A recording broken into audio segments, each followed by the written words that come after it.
Yes. So good afternoon to all of you. Now we are having a simple task today.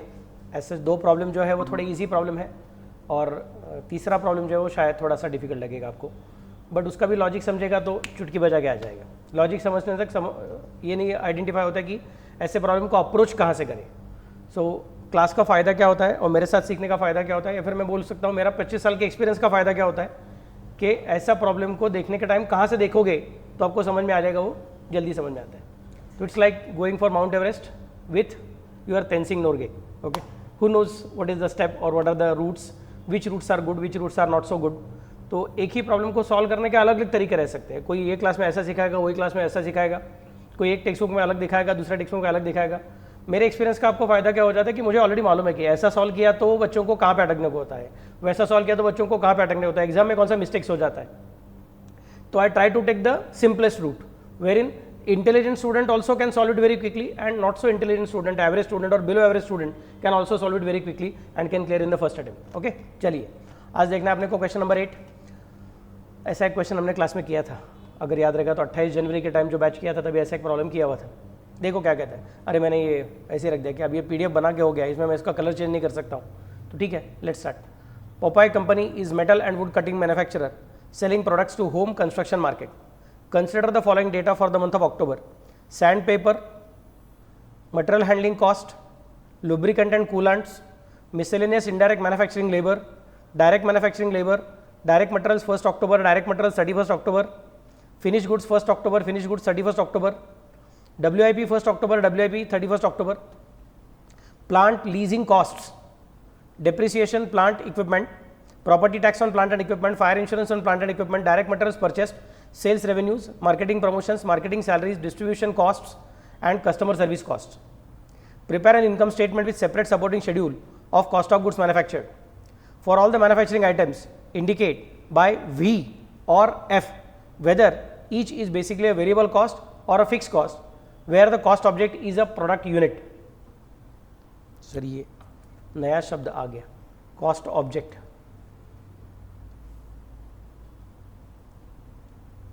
ये क्या है अपने को देखना है और प्रॉब्लम क्या बता रहा है अपने को देखना है. देखो प्रॉब्लम में क्या बोला है, they are talking about a company which is working in metal and wood cutting area.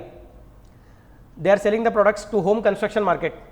तो घर बनाने वाले अलग अलग बिल्डर लोग हैं, उनको जो लकड़ी लगती है खिड़कियाँ बनाने के लिए, दरवाजे बनाने के लिए, या फिर मेटल लगता है, स्टील रॉड्स लगेंगे, एल्यूमिनियम बार्स लगेंगे, विंडोज़ बनाने का रहेगा तो एल्यूमिनियम का वो स्लाइडिंग डोर रखता है उसके लिए, और मेन बिल्डिंग कंस्ट्रक्शन के अंदर उनको बहुत सारा स्टील का रॉड्स लगते हैं. तो वो सब चीज़ें बना के देती है कंपनी पोपाय कंपनी. अगर आपको पता रहेगा तो शायद पोपाय करके एक एनिमेशन कैरेक्टर भी है, कैरेक्टर वो भी बड़ा पावरफुल रहता है, तो सेलर रहता है वो बेसिकली. तो यहाँ पे बोल रहे कि अपने को उन्होंने एक महीने का इन्फॉर्मेशन दिया है, month of October. Month of October. Okay,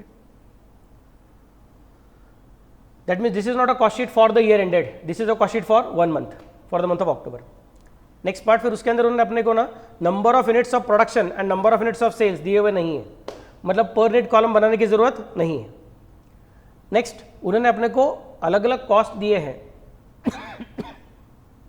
but उसका डिटेल्ड बाइफर्केशन दिया हुआ है. इसका मतलब हमें फंक्शनल क्लासिफिकेशन का जो लॉजिक हमने सीखा था कि कौन से कॉस्ट को पीसी बोलने का, कौन से कॉस्ट को एफसी बोलने का, मतलब फैक्ट्री ओवरहेड्स में डालने का, कौन से कॉस्ट को ऑफिस ओवरहेड्स, कौन से कॉस्ट को सेलिंग ओवरहेड्स, कौन से स्टॉक को कौन से पर्टिकुलर पॉइंट पे ऐड करने का, किधर लेस करने का, वो सब चीज़ें याद रखनी पड़ेंगी. तो चलो फटाफट से एक बार याद करते हैं अपना कॉस्ट शीट का बहुत पुराना फॉर्मेट जो हमने क्लास के शुरुआत में सीखा था. Opening stock of raw material, add purchases of raw material, add expenses on purchases is equal to sub total less closing stock of raw material is equal to cost of raw materials consume.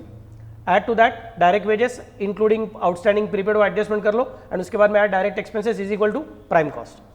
Add to that factory overheads is equal to factory cost. But कौन सा factory cost? Gross factory cost. Gross. Yes. Add to that opening WIP less from that closing WIP is equal to factory or works cost.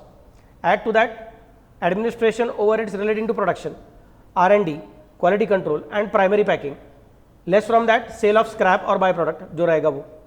Whatever remains that will be considered as cost of production. Add to that opening stock of finished goods is equal to subtotal less closing stock of finished goods is equal to cost of goods sold.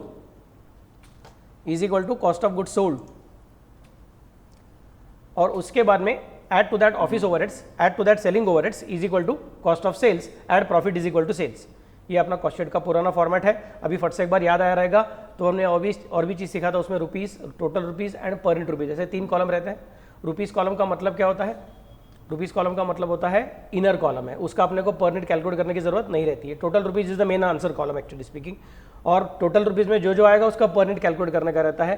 Per unit का general formula क्या रहता है? Either total upon production units, नहीं तो total upon sales units. लेकिन दो जगह ऐसी है, बहने वाली नदी के अंदर दो खतरे की जगह है, एक WIP का एडजस्टमेंट और दूसरा फिनिश गुड्स का एडजस्टमेंट। WIP के एडजस्टमेंट में क्या बोला हमने? ऐड ओपनिंग WIP, उसके बाद का सब total and less closing WIP, ये तीनों के लिए पर यूनिट कैलकुलेट नहीं करना है। और ऐड ओपनिंग फिनिश गुड्स को किससे डिवाइड करना है? ओपनिंग स्टॉक यूनिट से। Is equal to sub total को किससे डिवाइड करना है? Opening stock plus production unit से। एंड क्लोजिंग स्टॉक को कैसे वैल्यू करना है? एट CPU, वो घसरगुंडी करके नीचे उतरने का रहता है। उसके बाद में फिर सारा का सारा area cost divided by sales units का है, और उसके पहले का सारा area divided by production units का है। ऐसा अलग अलग चीज़ें अपना सीख के हो गया था, बट इस प्रॉब्लम में उसका जरूरत नहीं पड़ेगा बिकॉज नंबर ऑफ यूनिट्स नहीं दिया हुआ है, इसका मतलब पर यूनिट कॉलम की जरूरत नहीं है। लेकिन फंक्शनल क्लासिफिकेशन की जरूरत है, किसके बाद में क्या लिखने का सोचना पड़ेगा। इसके लिए मैंने क्या कर दिया? क्लासिफिकेशन पहले कर दिया है। सैंड पेपर को कहाँ पे डाल दूंगा मैं? फैक्ट्री ओवरहेड्स में डाल दूंगा। घिसना पड़ता है, वो जो मेटल को काटा है तो उसके जो एडजस्ट रहते हैं वो शार्प रहते हैं, फिर इन दैट केस पकड़ने वाले को कभी फट से कट जाएगा। इसके लिए वो काटने के बाद क्या करना पड़ता है? उसको सैंड पेपर से घिसना पड़ता है। घिसेंगे तो इन दैट केस वो थोड़ा राउंड ऑफ हो जाता है, मतलब कोई पकड़ेगा उसको फट से कटेगा वटेगा नहीं। क्लियर? तो sand paper is a factory overhead, it is not a main product, so it is not PC, but it is a part of FC म्हणजे फैक्ट्री कॉस्ट किंवा factory overheads. Material handling cost या देखिए opening stock of raw material, add purchases of raw material, add expenses on purchases, तो ये PC में add हो जाएगा। Lubricants and coolants, मतलब जो मशीन चलती है वो मशीन गर्म नहीं होनी चाहिए, इसलिए उसको कूल करने के लिए कूलेंट करके लिक्विड डालना पड़ता है। कार के अंदर भी रहता है, इंजन को गर्म नहीं करना चाहिए इसके लिए, तो that is again factory overheads. Miscellaneous indirect manufacturing labour, देखो लेबर बोला तो मुझे मन करता है कि इसको डायरेक्ट वेजेस बोल दूं, बट उन्होंने बोला ये मिसलेनियस है, ऊपर से इनडायरेक्ट है। अभी उन्होंने खुद ही इनडायरेक्ट बोला, मतलब it is factory overheads, so it will be considered as a part of factory overheads. Direct manufacturing labour, अब तो क्लियर बोल दिया, डायरेक्ट मतलब ये क्या बन जाएगा? PC। Clear? Next, direct materials on 1 अक्टूबर, मतलब सबसे पहला आइटम है, ओपनिंग स्टॉक है वो, क्योंकि अपने को cost sheet for the month of अक्टूबर बोला था। 1 अक्टूबर मतलब अक्टूबर की शुरुआत, अक्टूबर की शुरुआत में 1 अक्टूबर को कंसिडर करना पड़ेगा। Add purchases of raw material बाद में ऐड करेंगे, और ये 31 अक्टूबर का जो डायरेक्ट मटेरियल है वो माइनस करना पड़ेगा। फिनिश गुड्स 1 अक्टूबर को है, वो आफ्टर कॉस्ट ऑफ प्रोडक्शन में ऐड करने पड़ेंगे, एंड फिनिश गुड्स 31 अक्टूबर को आफ्टर कॉस्ट ऑफ प्रोडक्शन में माइनस करने पड़ेंगे। बाद में WIP ऑन 1 अक्टूबर जो है वो before FC, gross factory cost के बाद, लेकिन फैक्ट्री कॉस्ट के पहले। ग्रॉस फैक्ट्री कॉस्ट और फैक्ट्री कॉस्ट के बीच का जगह वही है।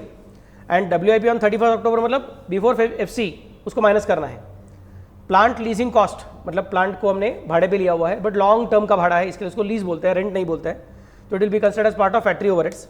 Depreciation on plant equipment, again factory overheads. Property taxes on plant equipment, factory overheads. Fire insurance on plant equipment, factory overheads. Direct material purchased, prime cost. Sales revenue मतलब last item sales है वो।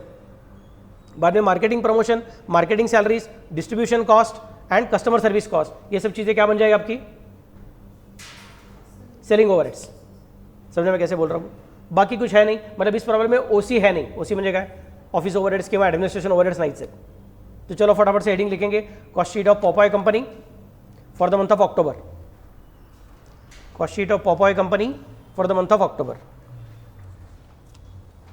आइए Shruti madam, most welcome. Prajakta madam, most welcome, बैठिए।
चला start. Okay घर के बच्चे, चलिए जी, अब मुझे करना है कॉस्ट शीट का फॉर्मेट। उसमें सबसे पहले क्या आएगा अपना 3 कॉलम एक्स्ट्रा है, वो तीसरा कॉलम क्या करेंगे हम लोग, नेचर। क्यों? क्योंकि उन्होंने बोला कि वेरिएबल है कि फिक्स है, बताओ। सर मैंने तीसरा कॉलम नहीं बनाया, तो टेंशन मत लो, आप पहले बना लो, रुपीज़ के पहले बनाओगे तो भी चलेगा। समझा मैं क्या बोल रहा हूँ? अच्छा सर, आपने एक चीज़ अंडरलाइन किया है, कॉस्ट ऑब्जेक्ट। तो वो कॉस्ट ऑब्जेक्ट क्या आपने बताया ही नहीं। Object is concept like magnet. Magnet की क्या स्पेशलिटी रहती है? वो आयन को अपने पास खींच लेता है। तो ये ऑब्जेक्ट शब्द की जगह पे आप मैग्नेट शब्द मन में डाल के देखो, तो किसका मैग्नेट है? कॉस्ट का मैग्नेट है। समझा मैं कैसे बोल रहा हूँ? मतलब वो अलग अलग कॉस्ट को अपने पास खींच लेता है। There are different people who are magnet for certain things. Some people are magnet for people, मतलब उनके पास लोग अपने आप आकर्षित हो जाते हैं। शाहरुख खान, अमिताभ बच्चन, अलग अलग हीरोइन लोग वगैरह करके, they are having a magnetic personality. People feel unnecessary empathetic with them, people feel unnecessary attach to them. Hrithik Roshan वगैरह कोई रहेगा तो, अभी नए जमाने के हीरो अलग रहेंगे, मुझे पता नहीं कौन सा है करके, बट मेरे जमाने में ये सब ज़्यादा लोग ज़्यादा पॉपुलर रहते थे। So they are magnet of people. Narendra Modi, he is a magnet of people, he can very easily attach to different feelings of different people. समझ मैं कैसे बोल रहा हूँ? सो वो लोगों के मैग्नेट है। कोई पावर का मैग्नेट रहता है, उसके पास अपने पावर खींची जाती है, वो पावर को अपने पास खींच लेता है बराबर से करके। समझा मैं कैसे बोल रहा हूँ? यहाँ पे अपने को क्या बोलने का है? कॉस्ट का मैग्नेट। मतलब हमको देखना है कि इस प्रोडक्ट की वजह से जैसे जैसी कॉस्ट खींचती जाएगी, इस ऑब्जेक्ट की वजह से, तो अपने को क्या चाहिए है कि product unit is the cost object. मतलब एक यूनिट की वजह से जो जो खर्चे आते जाएंगे वो अपने को सब कुछ एक साथ आइडेंटिफाई करने हैं। लेकिन सर फिक्स कॉस्ट तो प्रोडक्ट की वजह से नहीं आती है। Fix cost is not because of the product, fix cost is getting attracted to the period. एक महीना बढ़ गया, रेंट बढ़ गया, दूसरा महीना बढ़ गया, रेंट बढ़ गया। आपने प्रोडक्ट नहीं बनाया रहेगा तो भी रेंट बढ़ना ही पड़ेगा। समझे मैं कैसे बोल रहा हूँ? महीने जैसे जैसे बदलते जाएंगे वैसे वैसे रेंट बढ़ते जाएगा। तो मतलब fix cost is not getting attracted to the output. Even if output is not there but agreement is there, you will have to pay the fix cost. समझ मैं कैसे बोल रहा हूँ? बट उन्होंने क्या बोला है कि नहीं, आप ऐसा कर दो, for all manufacturing items indicate by V and F whether each is basically variable cost और a fix cost where the cost object is a product unit. मैं बोलूँगा ठीक है, लेकिन हमें एग्रीमेंट क्यों किया? फैक्ट्री का जगह भाड़े पे लेने का है, प्लांट को लीज पे लेने का है, उसका एग्रीमेंट हमने क्यों किया? क्योंकि हमको अल्टीमेटली प्रोडक्ट बनाने का था। वरना हम खाली फुकट क्यों प्रोडक्ट को सॉरी प्लांट एंड मशीनरी को लीज पे लेंगे? खाली फुकट क्यों फैक्ट्री का रेंट भरने के लिए एग्रीमेंट करेंगे? हाँ, ये कभी कभी ऐसा और सिचुएशन आ जाएगा कि फैक्ट्री का रेंट दे रहे हैं लेकिन उस महीने में प्रोडक्शन करने को नहीं मिला। जैसे कि आपके स्कूल में, जैसे कि किधर के तो कोचिंग क्लास में भी होता है, दिवाली का छुट्टी है, 15 दिन का छुट्टी दिया है, तो रेंट तो देना पड़ेगा कि नहीं? समझे मैं कैसे बोल रहा हूँ? छुट्टी दे दिया लेकिन रेंट तो देना पड़ रहा है। इसका मतलब बोलूँगा ठीक है बाबा, ठीक है, तो ये तुमने रेंट दिया हुआ है लेकिन तुमको प्रोडक्शन करने को चांस मिलता तुम करते थे, अभी नहीं करने को मिल रहा है, इसके लिए छोड़ना पड़ा है। तो will say that ultimately it is because of the classes that you are paying for the rent, ultimately it is because of the students that you are paying for rent. तो ठीक है, उसको हम लोग इसी स्टूडेंट्स के ऊपर ultimately recover करने वाले हैं। समझ मैं कैसे बोल रहा हूँ? सो कॉस्ट ऑब्जेक्ट मतलब क्या है? ऐसी चीज जिसकी वजह से कॉस्ट आती है। अब ठीक से सुनिएगा, कॉस्ट ऑब्जेक्ट कुछ भी रह सकता है। There is no compulsion that cost object should always be a product. Cost object can also be a particular location, a particular place. For example, अभी अगर मैं ऐसा कंसिडर करता हूँ, ये क्लासरूम जो है अपने यहाँ पे सिटी सेंटर में अपने 6 क्लासरूम्स है, तो 6 क्लासरूम का रेंट है। इसको मैं किसकी तरफ अट्रैक्ट हो रहा है इसके तरह से कंसिडर करना चाहता हूँ। अपने P&L अकाउंट के अंदर हमने अलग अलग आइटम लिख के रखे, स्टाफ का सैलरी है, हाउसकीपिंग स्टाफ का सैलरी है, प्रोफेसर लोग का सैलरी है, और रेंट है, इलेक्ट्रिसिटी चार्जेस है। तो पूरा इलेक्ट्रिसिटी चार्जेस 6 के 6 अलग अलग रूम्स है, उनका सबका जो इलेक्ट्रिसिटी चार्जेस आ रहा है वो सारा का सारा हम लोग P&L अकाउंट के डेबिट साइड में डाल रहे हैं, to electricity charges. P&L account किसके लिए बनाया? आउटसाइडर के लिए बनाया। हम क्या कर रहे हैं अभी? कॉस्ट शीट बना रहे हैं। कॉस्टिंग इज फॉर आउटसाइडर के costing is for Insiders? Insiders. Costing is not for outsiders. Costing बोलता है it is basically not for telling you the result but it is for telling you the reasons for the result. तो अलग अलग तरीके से analysis करेगा। तो costing करने वाला आदमी क्या बोलेगा? सर अब मैं इलेक्ट्रिसिटी को ना अलग अलग तरीके से चेक करके देखता हूँ। मतलब मैं इलेक्ट्रिसिटी का एनालिसिस करना चाहता हूँ, अपने क्लास का इलेक्ट्रिसिटी चार्जेस जो है, क्योंकि अपना 3 अलग अलग ऑब्जेक्टिव था। एक ऑब्जेक्टिव क्या था? Cost estimation. दूसरा क्या था? Cost control. तीसरा क्या था? Cost estimation. ये तीनों को अगर मुझे करना है तो फिर मुझे इलेक्ट्रिसिटी चार्जेस को एनालाइज करना पड़ेगा। तो बोलेगा सर कभी मैं ऐसा कंसिडर करूंगा कि कॉस्ट ऑब्जेक्ट इज क्लासरूम, कभी मैं ऐसा कंसिडर करूंगा क्लास ऑब्जेक्ट इज स्टूडेंट, कभी मैं ऐसा कंसिडर करूंगा class object is a batch. समझ मैं कैसे बोल रहा हूँ? तो अगर मैं ऐसा कंसिडर करता हूँ कि cost object is a classroom, तो फिर जो आपने P&L अकाउंट के डेबिट साइड में पूरा 12 महीने का एक कंबाइंड एक ही सिंगल एंट्री लिख के रखा है, इलेक्ट्रिसिटी चार्जेस, उसको बोलेगा सर क्लासरूम नंबर 1 का रेंट कितना, 2 का कितना, 3 का कितना, 4 का कितना, 5 का कितना, 6 का कितना, ऐसा अलग अलग एनालिसिस करके देखूंगा पहले। तो उसके से मुझे ये समझ में आ जाएगा कि कौन से क्लासरूम का लाइट बिल ज़्यादा आ रहा है और कौन से क्लासरूम का कम आ रहा है।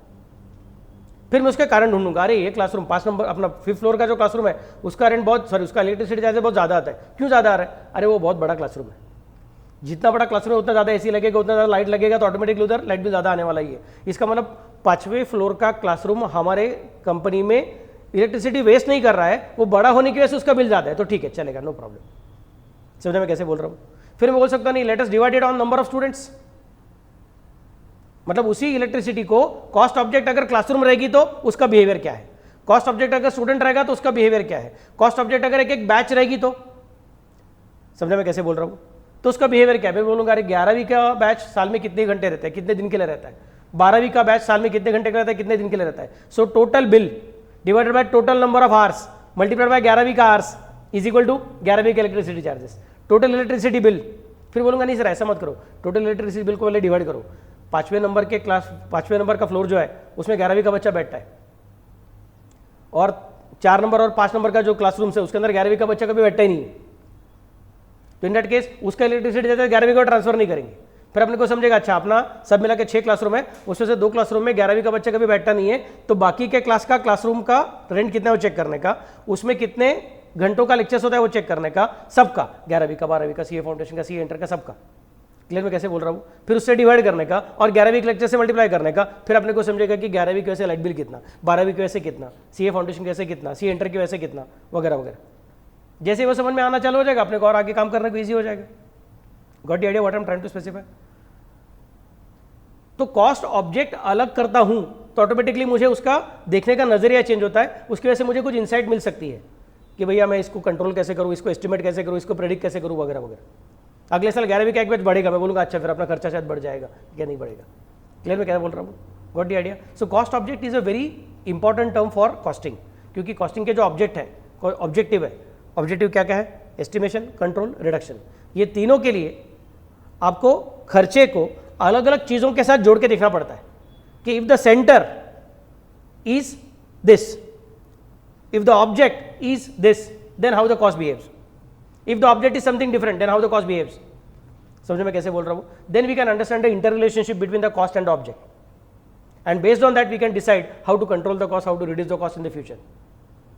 लेकिन इस प्रॉब्लम में अपने को उसका बाकी प्रेडिक्शन कुछ करने का है नहीं, सादा सिर्फ बोल रहे कि भैया आप बता दो कि प्रोडक्ट हमारा अगर कॉस्ट ऑब्जेक्ट है तो कौन सा खर्चा वेरिएबल है और कौन सा खर्चा फिक्स्ड है।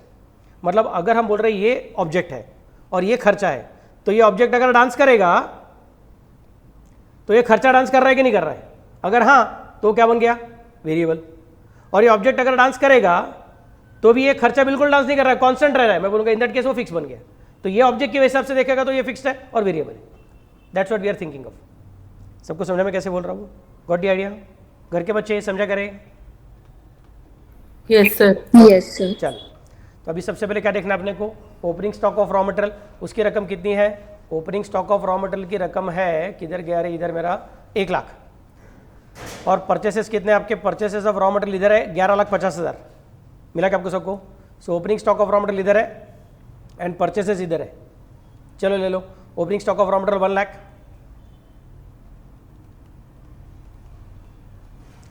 परचेसेस ऑफ रॉ मटेरियल कितना है? 11,50,000।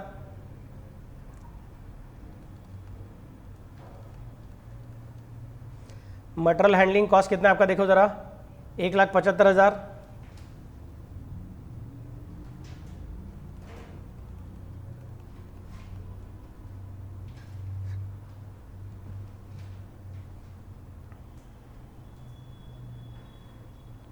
इसका सब टोटलिंग करूंगा, 2,75,000 का टोटलिंग है, 2,75,000 प्लस 11,500,000 कितना? 14,25,000 ना?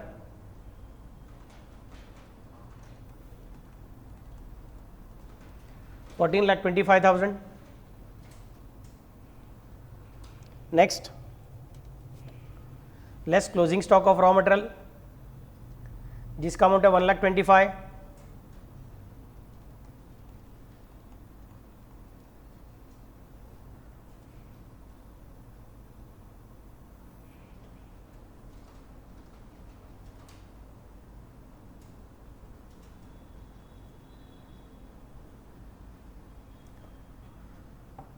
14,25,000 माइनस 1,25,000 इज इक्वल टू क्या रे? 13 लाख। वो फर्स्ट कॉलम से सेकंड कॉलम में कॉस्ट शीट वाला एरो मार्क करके जाएगा 13 लाख।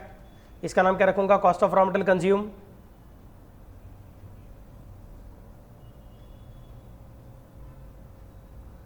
मैं भूल गया हूं, तुम बताओ आपको क्या लगता है कि अगर सपोज मेरा ये रॉ मटेरियल है और ऑब्जेक्ट अगर मेरा आउटपुट है, ऑब्जेक्ट क्या मेरा प्रोडक्ट यूनिट है, तो more are the units, raw material का बिहेवियर कैसे रहेगा? More will be raw material के, लेस विल रॉ मटेरियल के, it will be remaining constant more, and less are the units, so that means it is dancing along with product, that means it is considered as variable। तो जो तीसरा column आपने बाद में बनाया रहेगा suppose nature का, तो बाद में नहीं, अगर पहले बनाया रहेगा तो पहले वहां पे लिख के रखो वी। वी मतलब क्या? वेरिएबल। सर पूरा लिखता हूं ना वेरिएबल, लिखने की जरूरत नहीं, उन्होंने खुद ही बोला है कि इंडिकेट ओनली बाय वी और एफ। समझे क्या मैं क्या बोल रहा हूं? तो वहां पे लिख दिया वी। नेक्स्ट डायरेक्ट लेबर, उसकी रकम कितनी है आपकी? Direct labour 7,50,000। डायरेक्ट लेबर की अमाउंट है 7,50,000।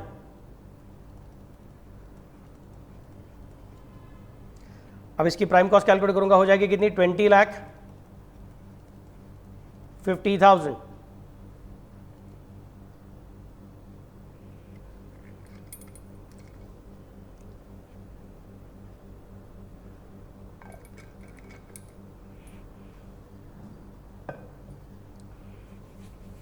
नेक्स्ट फैक्ट्री ओवरहेड्स के अंदर कौन कौन है अपने आप? सबसे पहले sand paper 5,000, lubricant and coolant 12,500, miscellaneous indirect manufacturing labour 1 lakh.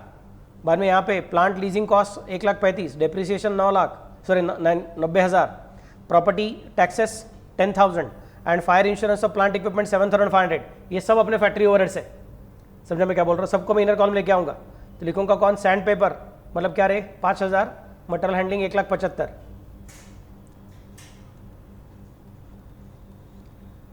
Lubricants 12,500, material handling ऊपर लेके हो गया इसलिए फिर से नहीं आएगा। Miscellaneous indirect labour 1 lakh,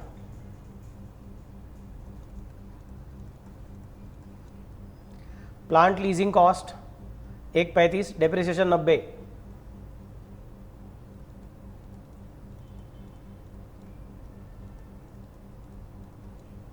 property taxes 10,000, fire insurance 7,500।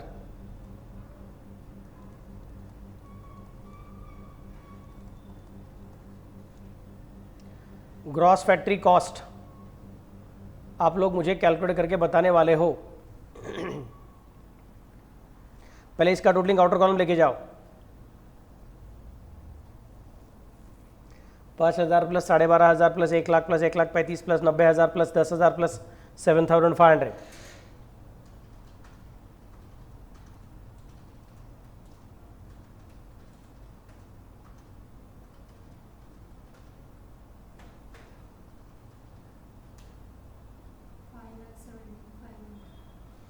Sorry 5,17,500 ना बाळा?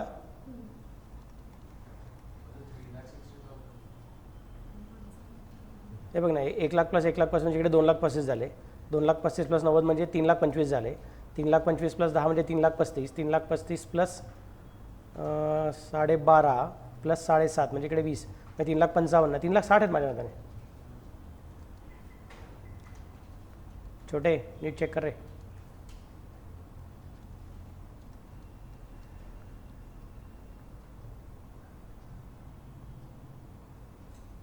हो सर 3,60,000 आहे। किती लिहिले तू तिकडे? ओके ठीक आहे, 3,60,000 आहे। अच्छा, हे सगळे खर्च आहेत ना तुमचे, जे sand paper, lubricant, indirect labour, plant leasing cost, depreciation, property taxes, fire insurance, हे सगळे खर्च कसे आहेत? प्रोडक्शन वाढलं काय कमी झालं काय तुम्हाला खर्च करायला लागणारच आहेत। याचा अर्थ कुठले खर्च झाले? फिक्स्ड। त्यामुळे सगळ्यांच्या साईडला लिहून ठेवा एफ।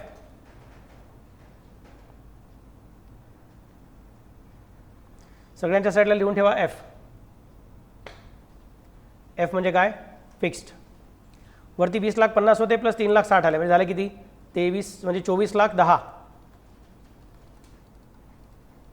इकडे एफ लिहायची गरज नाही आहे ॲक्च्युली, जे सब टोटल आहे, कारण की ग्रॉस फॅक्टरी कॉस्ट आहे सब total. Add to that opening WIP। Opening WIP किती आपका? 25,000 आहे आणि क्लोजिंग WIP किती आहे? 35,000 आहे। सो ओपनिंग WIP 25,000 24,10,000 प्लस 25 म्हणजे 24,35,000 वजा क्लोजिंग WIP 35,000 म्हणजे फॅक्टरी और वर्क्स कॉस्ट किती आली तुमची 24 lakh.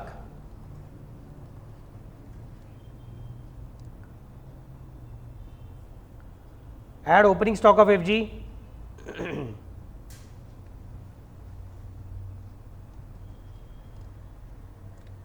Add opening stock of FG किती बघा तुमचा 2.5 लाख आणि क्लोजिंग स्टॉक किती आहे 3,75,000.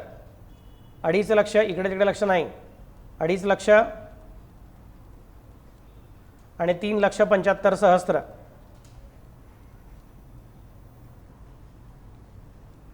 चोवीस लाख प्लस 2.5 लाख मध्ये झाले किती 26,50,000.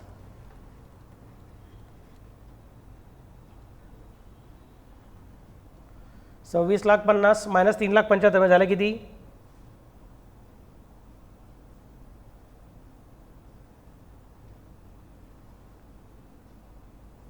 26,50,000 मायनस 3,75,000 झाले किती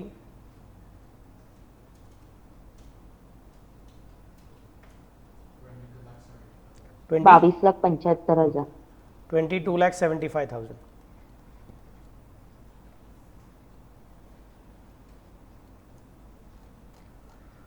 उन्होंने क्या पूछा था prepare income statement with separate supporting schedule for cost of goods manufactured. तो ये अपना भी हो गया, ये यहाँ तक मैन्युफैक्चर भी हो गया और सेल्स भी हो गया. क्लियर मैं कैसे बोल रहा हूँ सर. आपने वो सेलिंग ओवरहेड्स अभी तक ऐड नहीं किए हैं. Yes that is going to be considered separately by our income statement. तो यहाँ पे वर्किंग करूँगा अभी, इसका नाम रखूँगा इनकम स्टेटमेंट.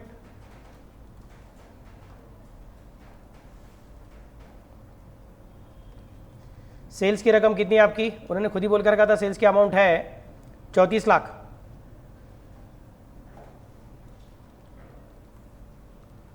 माइनस गर्मा गर्म ताज़ा ताज़ा अभी भी कैलकुलेट किया हुआ कॉस्ट ऑफ गुड्स सोल्ड कितना है 22,75,000. देखो एक छोटा सा पॉइंट कि जब आप कॉस्ट शीट की बात करते हो तो आप cost cost cost cost cost ऐसा करते करते टोटल कॉस्ट के पास जाते हो, फिर उसमें ऐड प्रॉफिट करते हो और सेलिंग प्राइस में आते हो. ये क्या बन गया आपका कॉस्ट शीट बन गया.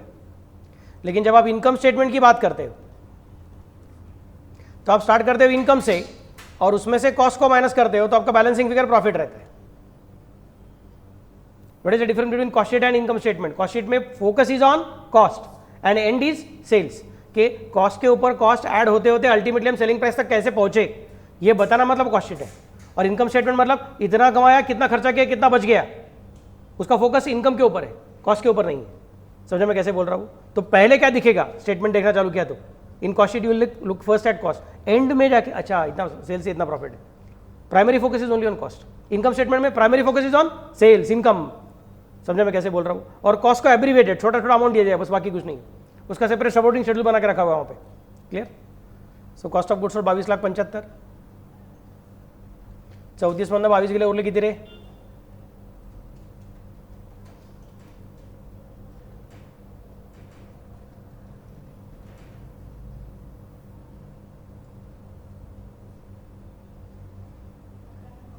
11,25,000. 11,25,000. सर कुछ तो गड़बड़ हो गई आपकी. आपने सेलिंग एक्सपेंस को माइनस किया हुआ है. हम तो सीखे थे कि बाबा कॉस्ट ऑफ गुड्स सोल्ड में ऐड करने का रहता है. सच्ची बात है, अगर मैं कॉस्ट शीट बनाता रहता था ना तो मैं ये 34 लाख ऊपर नहीं लिखता था. फिर मैं 22,75,000 के नीचे बोलता था ऐड सेलिंग ओवरहेड्स. लेकिन मैं कॉस्ट शीट नहीं बना रहा हूँ, मैं इनकम स्टेटमेंट बना रहा हूँ. तो अब मैं इनकम में से माइनस करूँगा कॉस्ट को. कॉस्ट में कॉस्ट ऐड होती है, इनकम में से कॉस्ट माइनस होती है. समझा मैं कैसे बोल रहा हूँ. सो सेलिंग डिस्ट्रीब्यूशन एक्सपेंस में कितना तुम्हारा मार्केटिंग प्रमोशन देख लो. Marketing promotion 1,50,000, marketing salaries 2,50,000, distribution cost 1,75,000 and customer service cost 2,50,000. 1,50,000 2,50,000 1,75,000 2,50,000. चलो 1,50,000 2,50,000 1,75,000 और 2,50,000.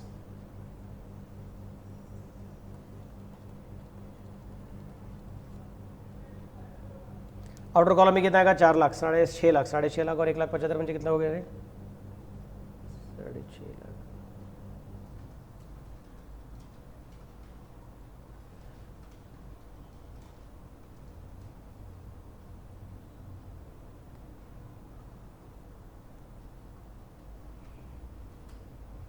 5 फिर 8,25,000 8,25,000 को माइनस करता हूँ किस में से 11,25,000 में से बचेगा कितना बोलो 3 लाख ना।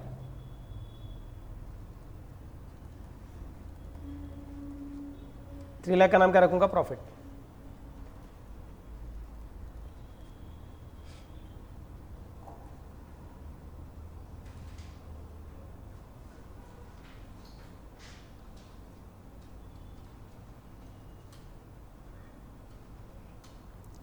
बस काम खत्म, पैसा हजम।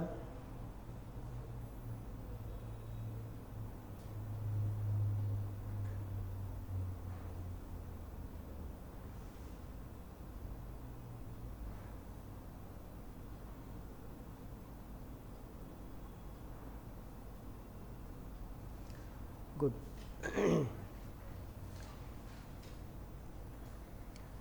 Now let us consider next question. यहाँ पे भी वही हो गया, पहले मैंने पीडीएफ बना लिया, गलत लगता है। पीडीएफ बनाने के से अभी वो पहले का आंसर वहाँ पे रह गया है। इट्स ओके, एग्जाम में आपको ऐसा प्रिंटेड नहीं रहेगा। एग्जाम में आपको खुद को दिमाग चलाना पड़ेगा कि कौन सा चीज़ पीसी है, कौन सा चीज़ क्या है। ये क्वेश्चन हमने क्लास में सॉल्व किया था, परफेक्ट यही क्वेश्चन सॉल्व किया था हमने क्लास में ऑलरेडी। सॉरी, ओ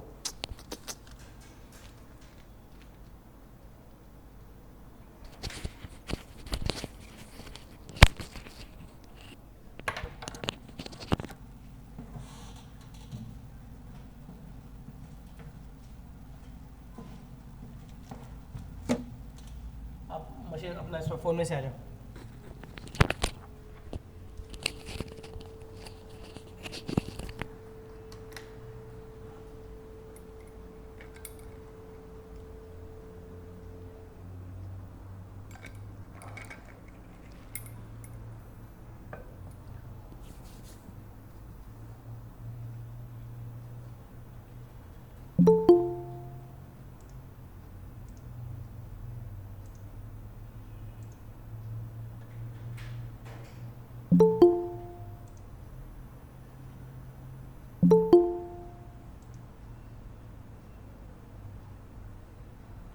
आ गए सब लोग? ओके, अपना माइक और अपना वॉल्यूम दोनों बंद रखो। चलिए क्वेश्चन नंबर 9 देखो क्या कहता है। क्वेश्चन नंबर 9 काफ़ी बड़ा क्वेश्चन है, बट हमने ये एग्जैक्ट सेम क्वेश्चन पहले ही सॉल्व किया हुआ है। नवंबर 86 का क्वेश्चन है, बहुत पुराने ज़माने में, जब मैं 10 साल का था तभी का क्वेश्चन है।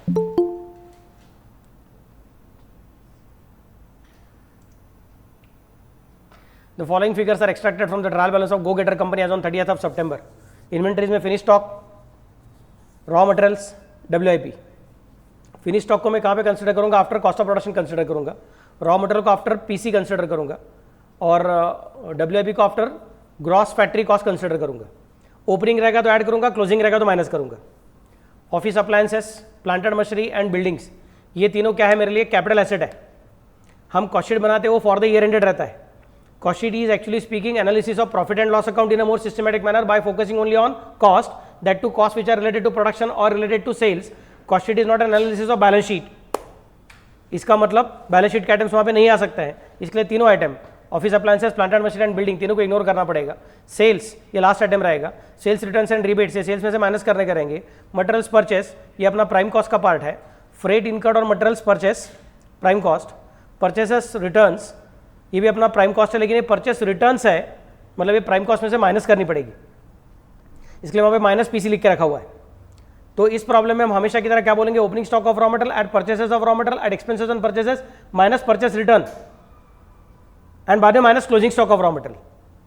मतलब दो चीजें माइनस करेंगे हम लोग, क्लोजिंग स्टॉक भी माइनस करेंगे और परचेस रिटर्न भी माइनस करेंगे, फिर जो आएगा उसको बोलेंगे cost of raw material consume. Okay, next part, factory supervision मतलब फैक्ट्री ओवरहेड्स, डायरेक्ट लेबर मतलब PC, इनडायरेक्ट लेबर मतलब FC म्हणजे काय? Factory overheads.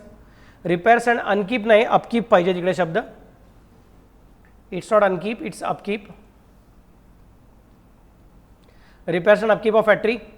बाद में heat, light and power. Sir ये उसको FC OC SC क्यों लिखा है? जो लोगों ने पहले लेक्चर अटेंड किया तो उसको मालूम रहेगा ऐसा क्यों किया करके, अभी एडजस्टमेंट आएगा तो समझेगा। Rates and taxes same logic है। मिसलेनियस फैक्ट्री एक्सपेंसेस मतलब फैक्ट्री का खर्चा है, factory overheads. Sales commission, sales travelling, sales promotion, distribution, department salary and expenses, selling overheads. Office salary and expenses, office overheads.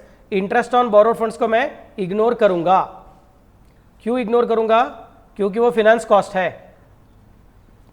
कहते कभी क्या मिनट थे interest on borrowed funds is finance cost, हम लोग बोलते हैं कॉस्ट शीट में क्या आएगा, सिर्फ cost in relation to either production or in relation to sales. जिसका प्रोडक्शन से भी संबंध नहीं है, सेल से भी संबंध नहीं है, वो कॉस्ट शीट में नहीं आ सकती है। Further details are available as follows, closing inventories finish goods 1,15,000, raw material 1,80,000, WIP 1,92,000। तो अगर ये अपने को क्लोजिंग इन्वेंटरी का बात कर रहा है, मतलब ऊपर का इन्वेंटरी क्या था, ओपनिंग था, मतलब ऊपर वाला सब ऐड करना है और ये नीचे वाला सब अपने को माइनस करना है। Accrued expenses on direct labour 8,000, indirect labour 1,200, interest on borrowed funds 2,000। मैं बोलूंगा इसका मतलब direct labour co dot mark करना पड़ेगा, indirect labour co dot mark करना पड़ेगा, दोनों में आउटस्टैंडिंग है।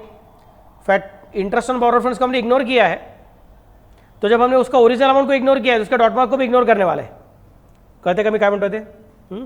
नेक्स्ट पार्ट अक्रूड एक्सपेंस हो गया, ठीक है। Depreciation to be provided on office appliances 5%, planted machinery 10% and building 4%।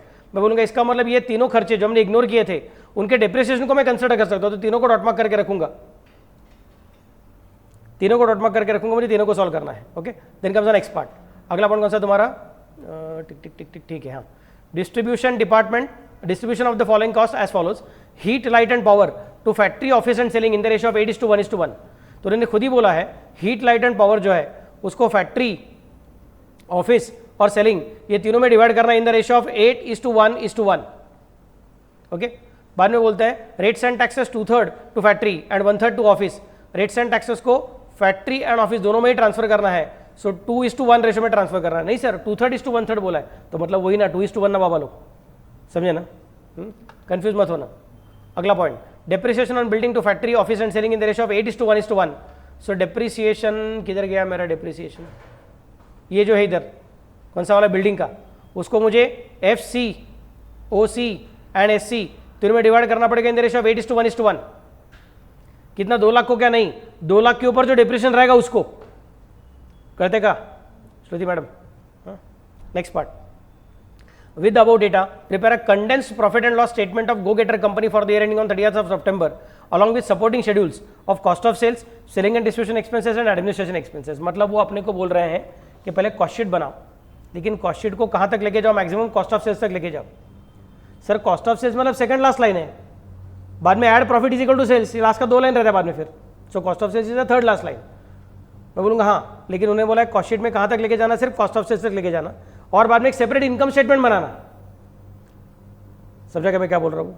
तो इनकम स्टेटमेंट में क्या आएगा, sales minus returns is equal to net sales minus cost of sales, and शायद वहाँ पे ले सकते हैं हम लोग minus interest on borrowed funds. नहीं sir interest on borrowed funds आप कॉस्ट शीट में नहीं ले सकते हो, तो नहीं ले रहा हूँ कॉस्ट शीट में, मैं इनकम स्टेटमेंट में कंसिडर कर रहा हूँ। इनकम स्टेटमेंट में ले सकता हूँ, कॉस्ट शीट में नहीं ले सकता हूँ। समझ में क्या बन रहे थे, घर के बच्चे समझा करें?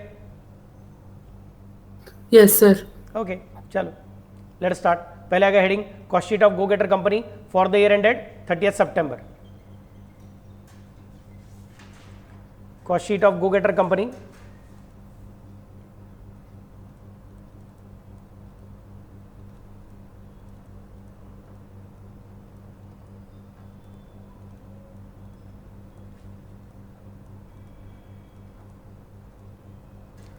for the year ended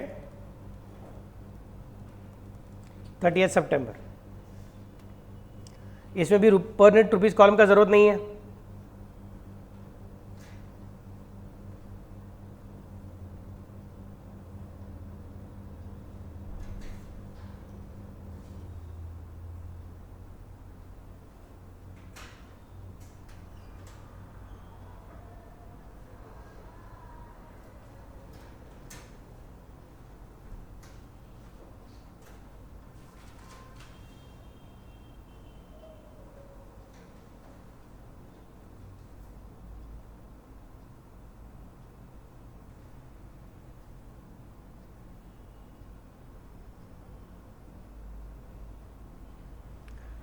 shell I go ahead.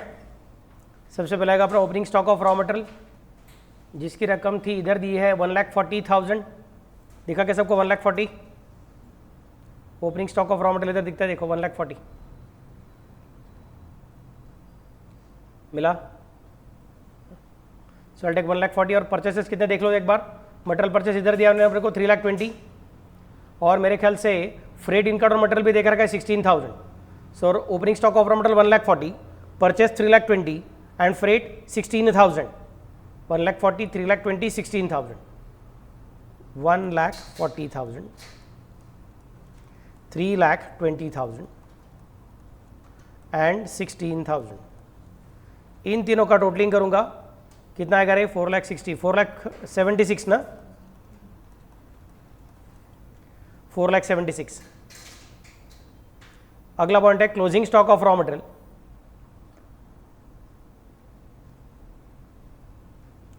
Closing stock of raw material कितना है आपका? इधर दिया देखो 1,80,000.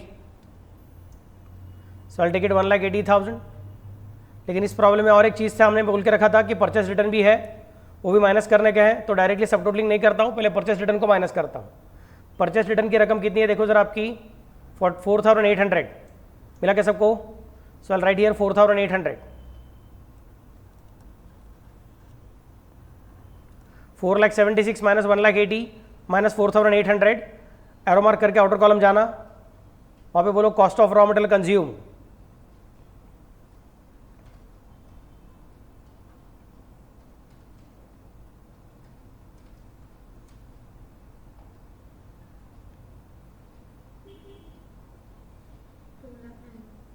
टू लॅख काय झालं नम्रता मॅडम, आज काय बर्थडे वाटतं?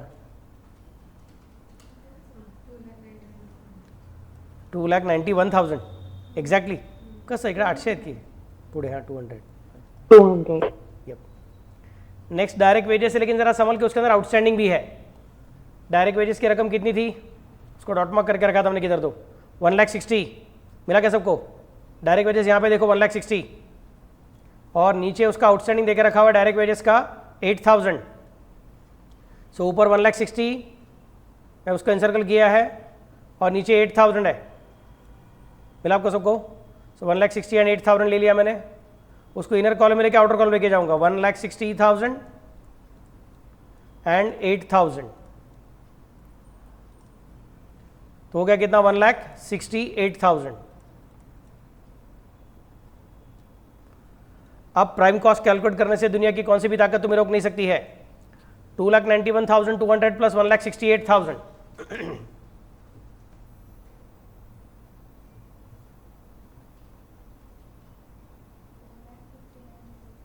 4,59,200. Add to that factory overheads.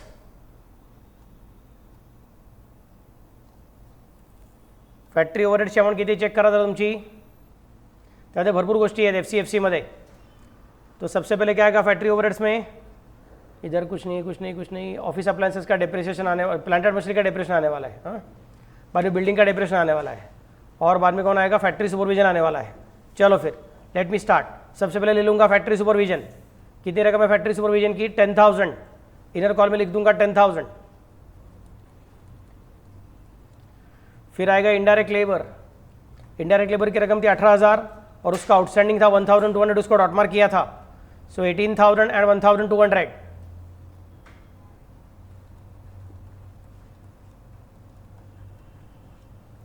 Repairs and upkeep of factory. Repairs and upkeep of factory का अमाउंट है 14,000.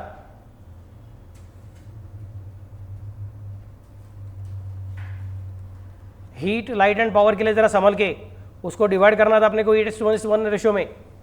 So heat light and power की रकम कितनी है? 65,000 है. तो इधर ब्रैकेट में लिखूंगा 65,000 इंटू 8/10. अमाउंट कितनी है उसकी?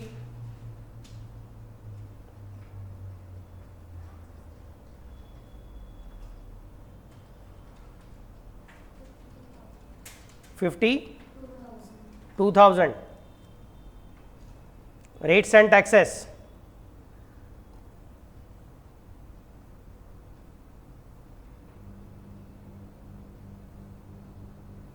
रेट्स एंड टैक्सेस में मेरे ख्याल से हमने कुछ तो एक नोट लिख के रखा था वहाँ पे कि उसको 2:1 रेशियो में डिवाइड करना है. 6,300 है FC में. 6,300 इंटू 2/3.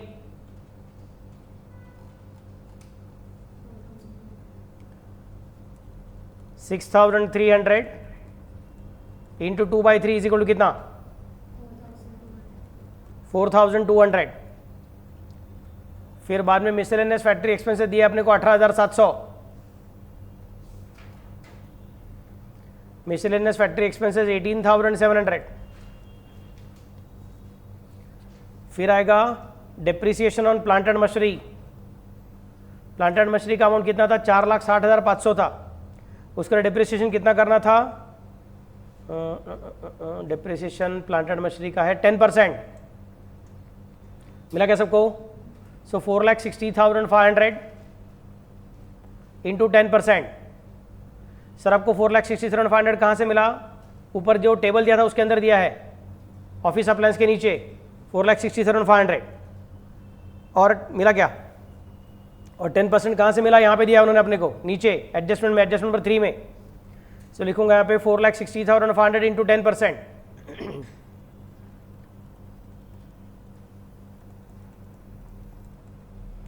उसकी अमाउंट कितनी होगी आपकी? 46,050।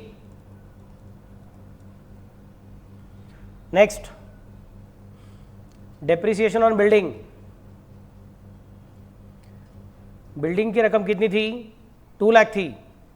उसका डेप्रिसिएशन कितना था? उसका डेप्रिसिएशन 4% था। और उसको किस पे ट्रांसफर करना था? टू एफसी, ओसी, एससी तीनों को ट्रांसफर करना था इन the ratio of 8:1:1। So 2 lakh into 4% into 8/10। 2 lakh into 4% into 8/10 कितना? 6,400 ना।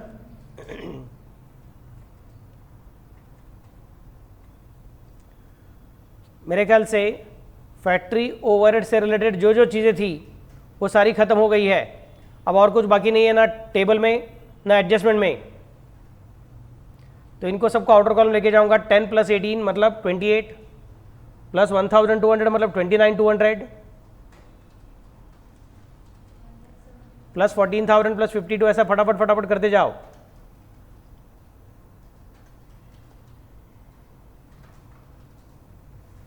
कितना अमाउंट बोलो रे?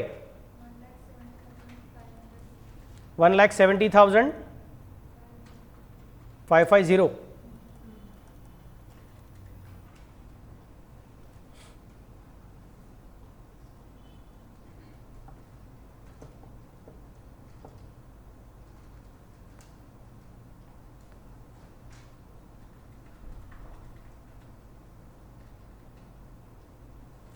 Okay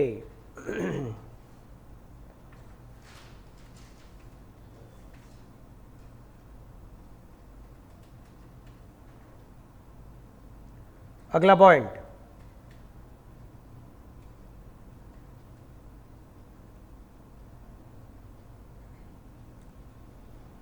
$459,200 plus 170,550।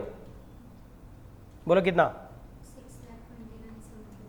6,29,750। ये हो गया आपका 6,29,750। मैं सेकंड पेज पे आ गया, इसलिए फिर से लिख रहा हूँ, बाकी कुछ तुमको 2 बार लिखने की जरूरत नहीं है। फिर add to that opening WIP। Opening WIP की रकम कितनी है वो ऊपर टेबल में दी है, जिसकी रकम है 2 लाख। मिला कि आपको सबको 2 लाख। और क्लोजिंग WIP नीचे एडजस्टमेंट नंबर 1 में दी हुई है। क्लोजिंग WIP की रकम है 1,92,000। सो 2 लाख ऐड करूंगा, 1,92,000 माइनस करूंगा। 2 लक्ष इकडे तिकडे लक्ष नाही, 2 लाख। तो 8,29,750 माइनस क्या रहे? 1,92,000। बोलो कितनी रकम आ गई? 6,37,750। बाद में मेरे ख्याल से R&D क्वालिटी कंट्रोल कुछ दिया नहीं है, तो उसको डैश कर दूंगा। अमाउंट कितनी आएगी? 6,37,750। अगेन नाम रखूंगा cost of production.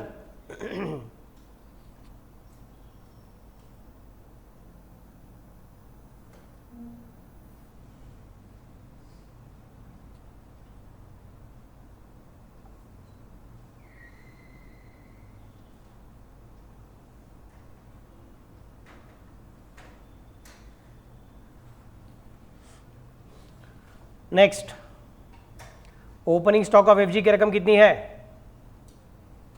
Opening stock of FG की रकम है, किधर गया, इधर टेबल में दिया अपने को, देखो सबसे पहला आइटम 80,000 और क्लोजिंग स्टॉक ऑफ एफजी की अमाउंट अपने को फर्स्ट एडजस्टमेंट में दी है 1,15,000। सो 80,000 ऐड करूंगा, 1,15,000 माइनस करूंगा, 80,000 ऐड करनी है,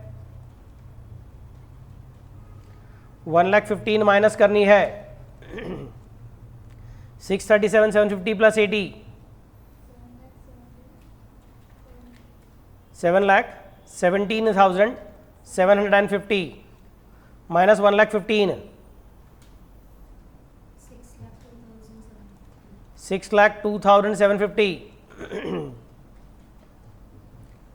नेक्स्ट, इसका नाम रखा कॉस्ट ऑफ गुड सोल्ड।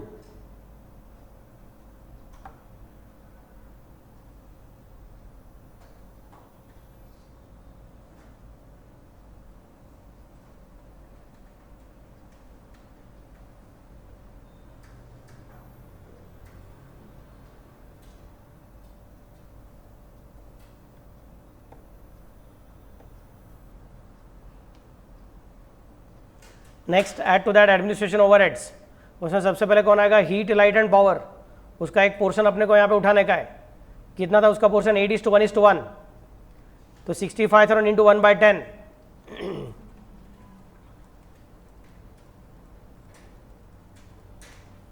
मतलब अमाउंट कितना रहे? 6,500।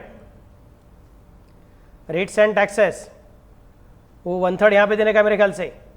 सो 6,300 इंटू 1/3 कितना? 2,100। Office salary and expenses, office salary and expenses की रकम अपने को टेबल में दी है 8,600 मिला क्या आपको? टेबल का second last item on the right hand side 8,600।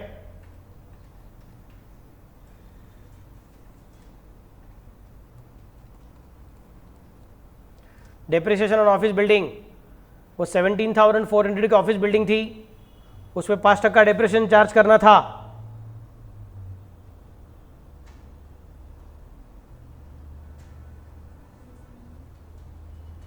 मतलब कितना रहे?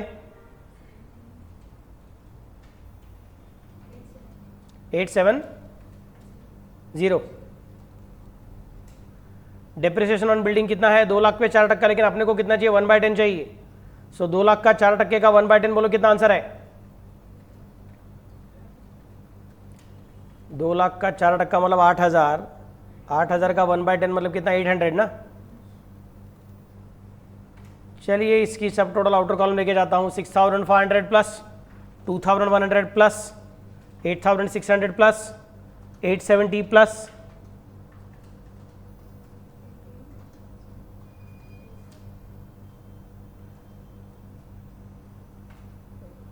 800, बोलो कितना बोला आपने? 18,870। अभी ऊपर जो अपने पास ग्रॉस फैट, सॉरी कौन सा, कॉस्ट ऑफ गुड्स सोल्ड था, उसके अंदर ऐड कर सकते हो क्या? कर सकते हो, दैट्स नॉट अ प्रॉब्लम।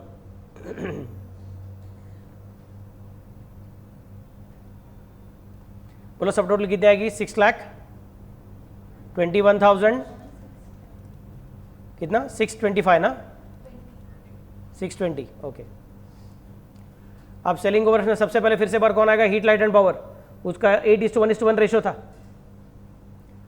मतलब 65,000 इंटू 1/10 इज इक्वल टू कितना? 6,500। Sales commission,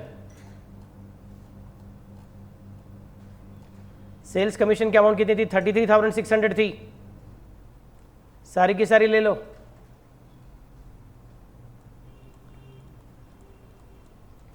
sales travelling 11,000 and sales promotion 22,500। 11,000 and 22,500 sales promotion.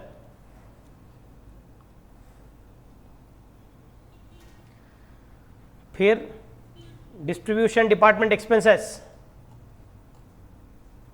कितने आपके? डिस्ट्रीब्यूशन डिपार्टमेंट एक्सपेंसेस देखो जरा, 18,000।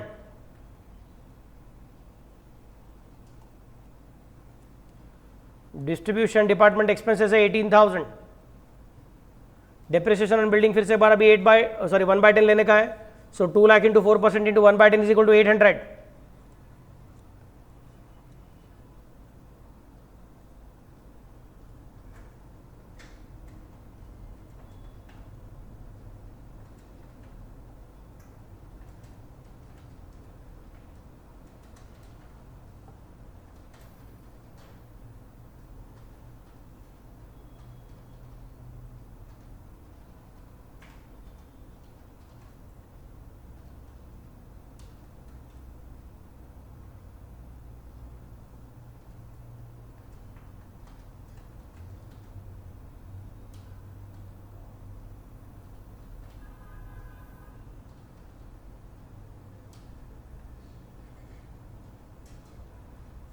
बोलो कितना है आउटर कॉलम में?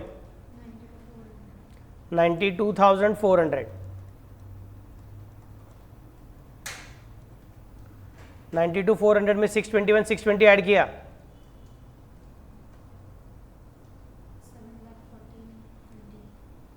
7,14,020.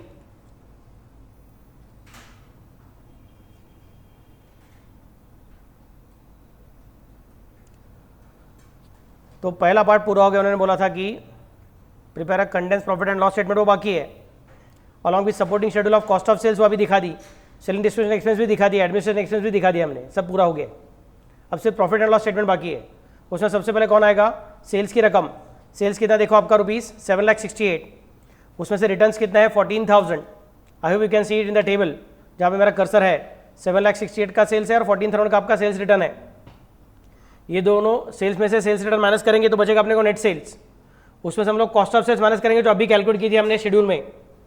और बाद में जो इंटरेस्ट ऑन बोरोड फंड्स है ना, इधर का इंटरेस्ट ऑन बोरोड फंड्स, उसके डॉट मार्क के साथ उसको माइनस करेंगे प्रॉफिट एंड लॉस स्टेटमेंट में. प्रॉफिट एंड लॉस स्टेटमेंट में टेंशन नहीं, कॉस्ट शीट में उसको जगह नहीं मिलती है.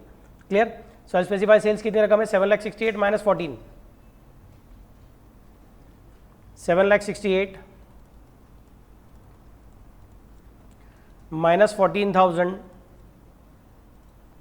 इज इक्वल टू कितना रहे? 7,54,000. तो मिल गया अपने को कौन? Profit before interest.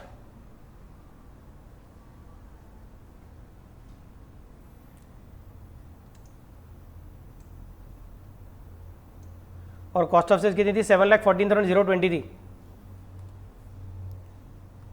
7,14,020. बोलो कितना बच गया आपका प्रॉफिट बिफोर इंटरेस्ट? नाही रे, त्यातनं तू 7,14,000 वजा होईल ना अजून बाळा. 40. ठीक आहे. नाही रे, 7,14,020 आहे ना. मग 39,980. Okay, thank you. 39,980. बाद में कौन आ गया? Interest on borrowed funds. Interest on borrowed funds की रकम कितनी है आपकी? हमको ऊपर ने दिया था टेबल में 2,000 रुपये का इंटरेस्ट है इन द टेबल, और नीचे एडजस्टमेंट नंबर 2 में बोलता है उसका आउटस्टैंडिंग भी कितना है? 2,000 ही है. सब मिला के 4,000 का खर्चा है वो.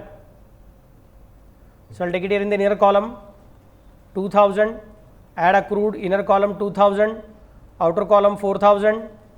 39,980 में से 4,000 चला गया. बोलो कितना बच गया? 35,980. काम खत्म, पैसा हजम.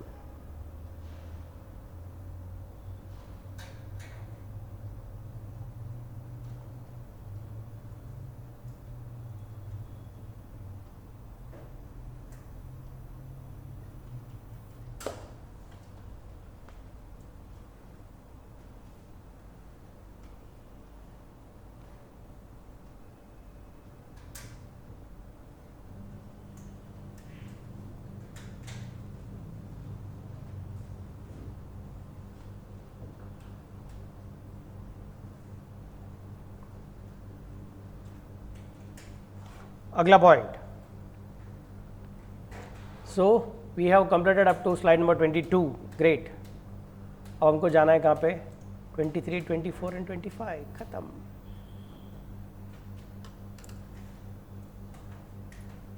आज ही खत्म कर दे टॉपिक हम लोग. अगर सपोज ऐसा होता है कि अभी के लेक्चर में पूरा नहीं होता है, प्रॉब्लम को ज़्यादा टाइम लगता है, तो शाम के लेक्चर में ख़त्म कर दूंगा, फिर कल से अपने को कॉस्टिंग लाने का जरूरत नहीं पड़ेगा, कल से हम टैक्स से टैक्स करते जाएंगे। चल, न्यू प्रोडक्ट्स कंपनी, और अगर सपोज अभी खत्म हो गया तो कुछ टेंशन ही नहीं, फिर शाम को टैक्स चालू हो ही जाएगा। New products company wishes to launch its product in the market. The estimates of the cost are as follows, direct material and direct labour per unit 40 and 36 respectively. तो डायरेक्ट मटेरियल की रकम दे दी है, 40 रुपया per unit है, direct wages 36 रुपया per unit है। Production overheads will be as under. Production department ABC, overhead का rate कितना है? 3 रुपीज 60 पैसे पर आवर। डिपार्टमेंट बी में 4 रुपीज 80 पैसे पर आवर एंड डिपार्टमेंट सी में 6 रुपीज पर आवर। जरा संभल के, एडजस्ट नंबर 1 में अपने को जो डायरेक्ट मटेरियल और डायरेक्ट लेबर दिए थे वो पर आवर नहीं थे बल्कि पर यूनिट थे, और अभी उन्होंने अपने को जो देकर रखा है ABC का प्रोडक्शन डिपार्टमेंट का खर्चा, वो ओवरहेड का रेट जो दिया है वो अपने को उन्होंने पर आवर का दिया हुआ है, पर यूनिट का दिया हुआ नहीं है। तो ऊपर के 40 रुपए में 36 रुपया ऐड करना अलाउड है क्योंकि दोनों पर यूनिट है, लेकिन 40 और 36 की टोटल हो जाएगी 76। उस 76 को हम लोग 3 रुपया 60 पैसा प्लस 4 रुपया 80 पैसा प्लस 6 रुपया डायरेक्टली ऐड नहीं कर सकते हैं क्योंकि वो पर यूनिट नहीं है, पर आवर है। तो पहले मुझे कन्वर्ट करना पड़ेगा पर आवर को पर यूनिट में। उसके लिए उन्होंने मुझे बताना चाहिए कि बाबा कितने घंटों का काम लगता है एक यूनिट बनाने के लिए, उसको प्रोडक्शन डिपार्टमेंट ए में कितने घंटे बैठना पड़ता है, प्रोडक्शन डिपार्टमेंट ए में उसका कितना घंटे का काम होता है। सपोज अगर एक यूनिट बनाने के लिए डिपार्टमेंट ए के अंदर 1 घंटे का ही काम करना पड़ता है, जस्ट एग्जाम्पल, तो मुझे टेंशन नहीं, फिर मैं 3 रुपया 60 पैसा per hour is equal to per unit ऐसा बोल दूंगा क्योंकि 1 unit is equal to 1 hour है, तो देयर इज नो डिफिकल्टी। हाँ, लेकिन अगर ऐसा हो गया तो कि उन्होंने बोला है कि ABC में डिपार्टमेंट ए में प्रोडक्ट को 2 घंटा काम करना पड़ता है, फिर बोलूंगा अच्छा 1 यूनिट मतलब 2 घंटा, तो 1 घंटा मतलब 3 रुपया 60 पैसा, तो 1 यूनिट मतलब 7 रुपया 20 पैसा, उसको डबल करना पड़ेगा। मतलब I have to convert my per hour into per unit.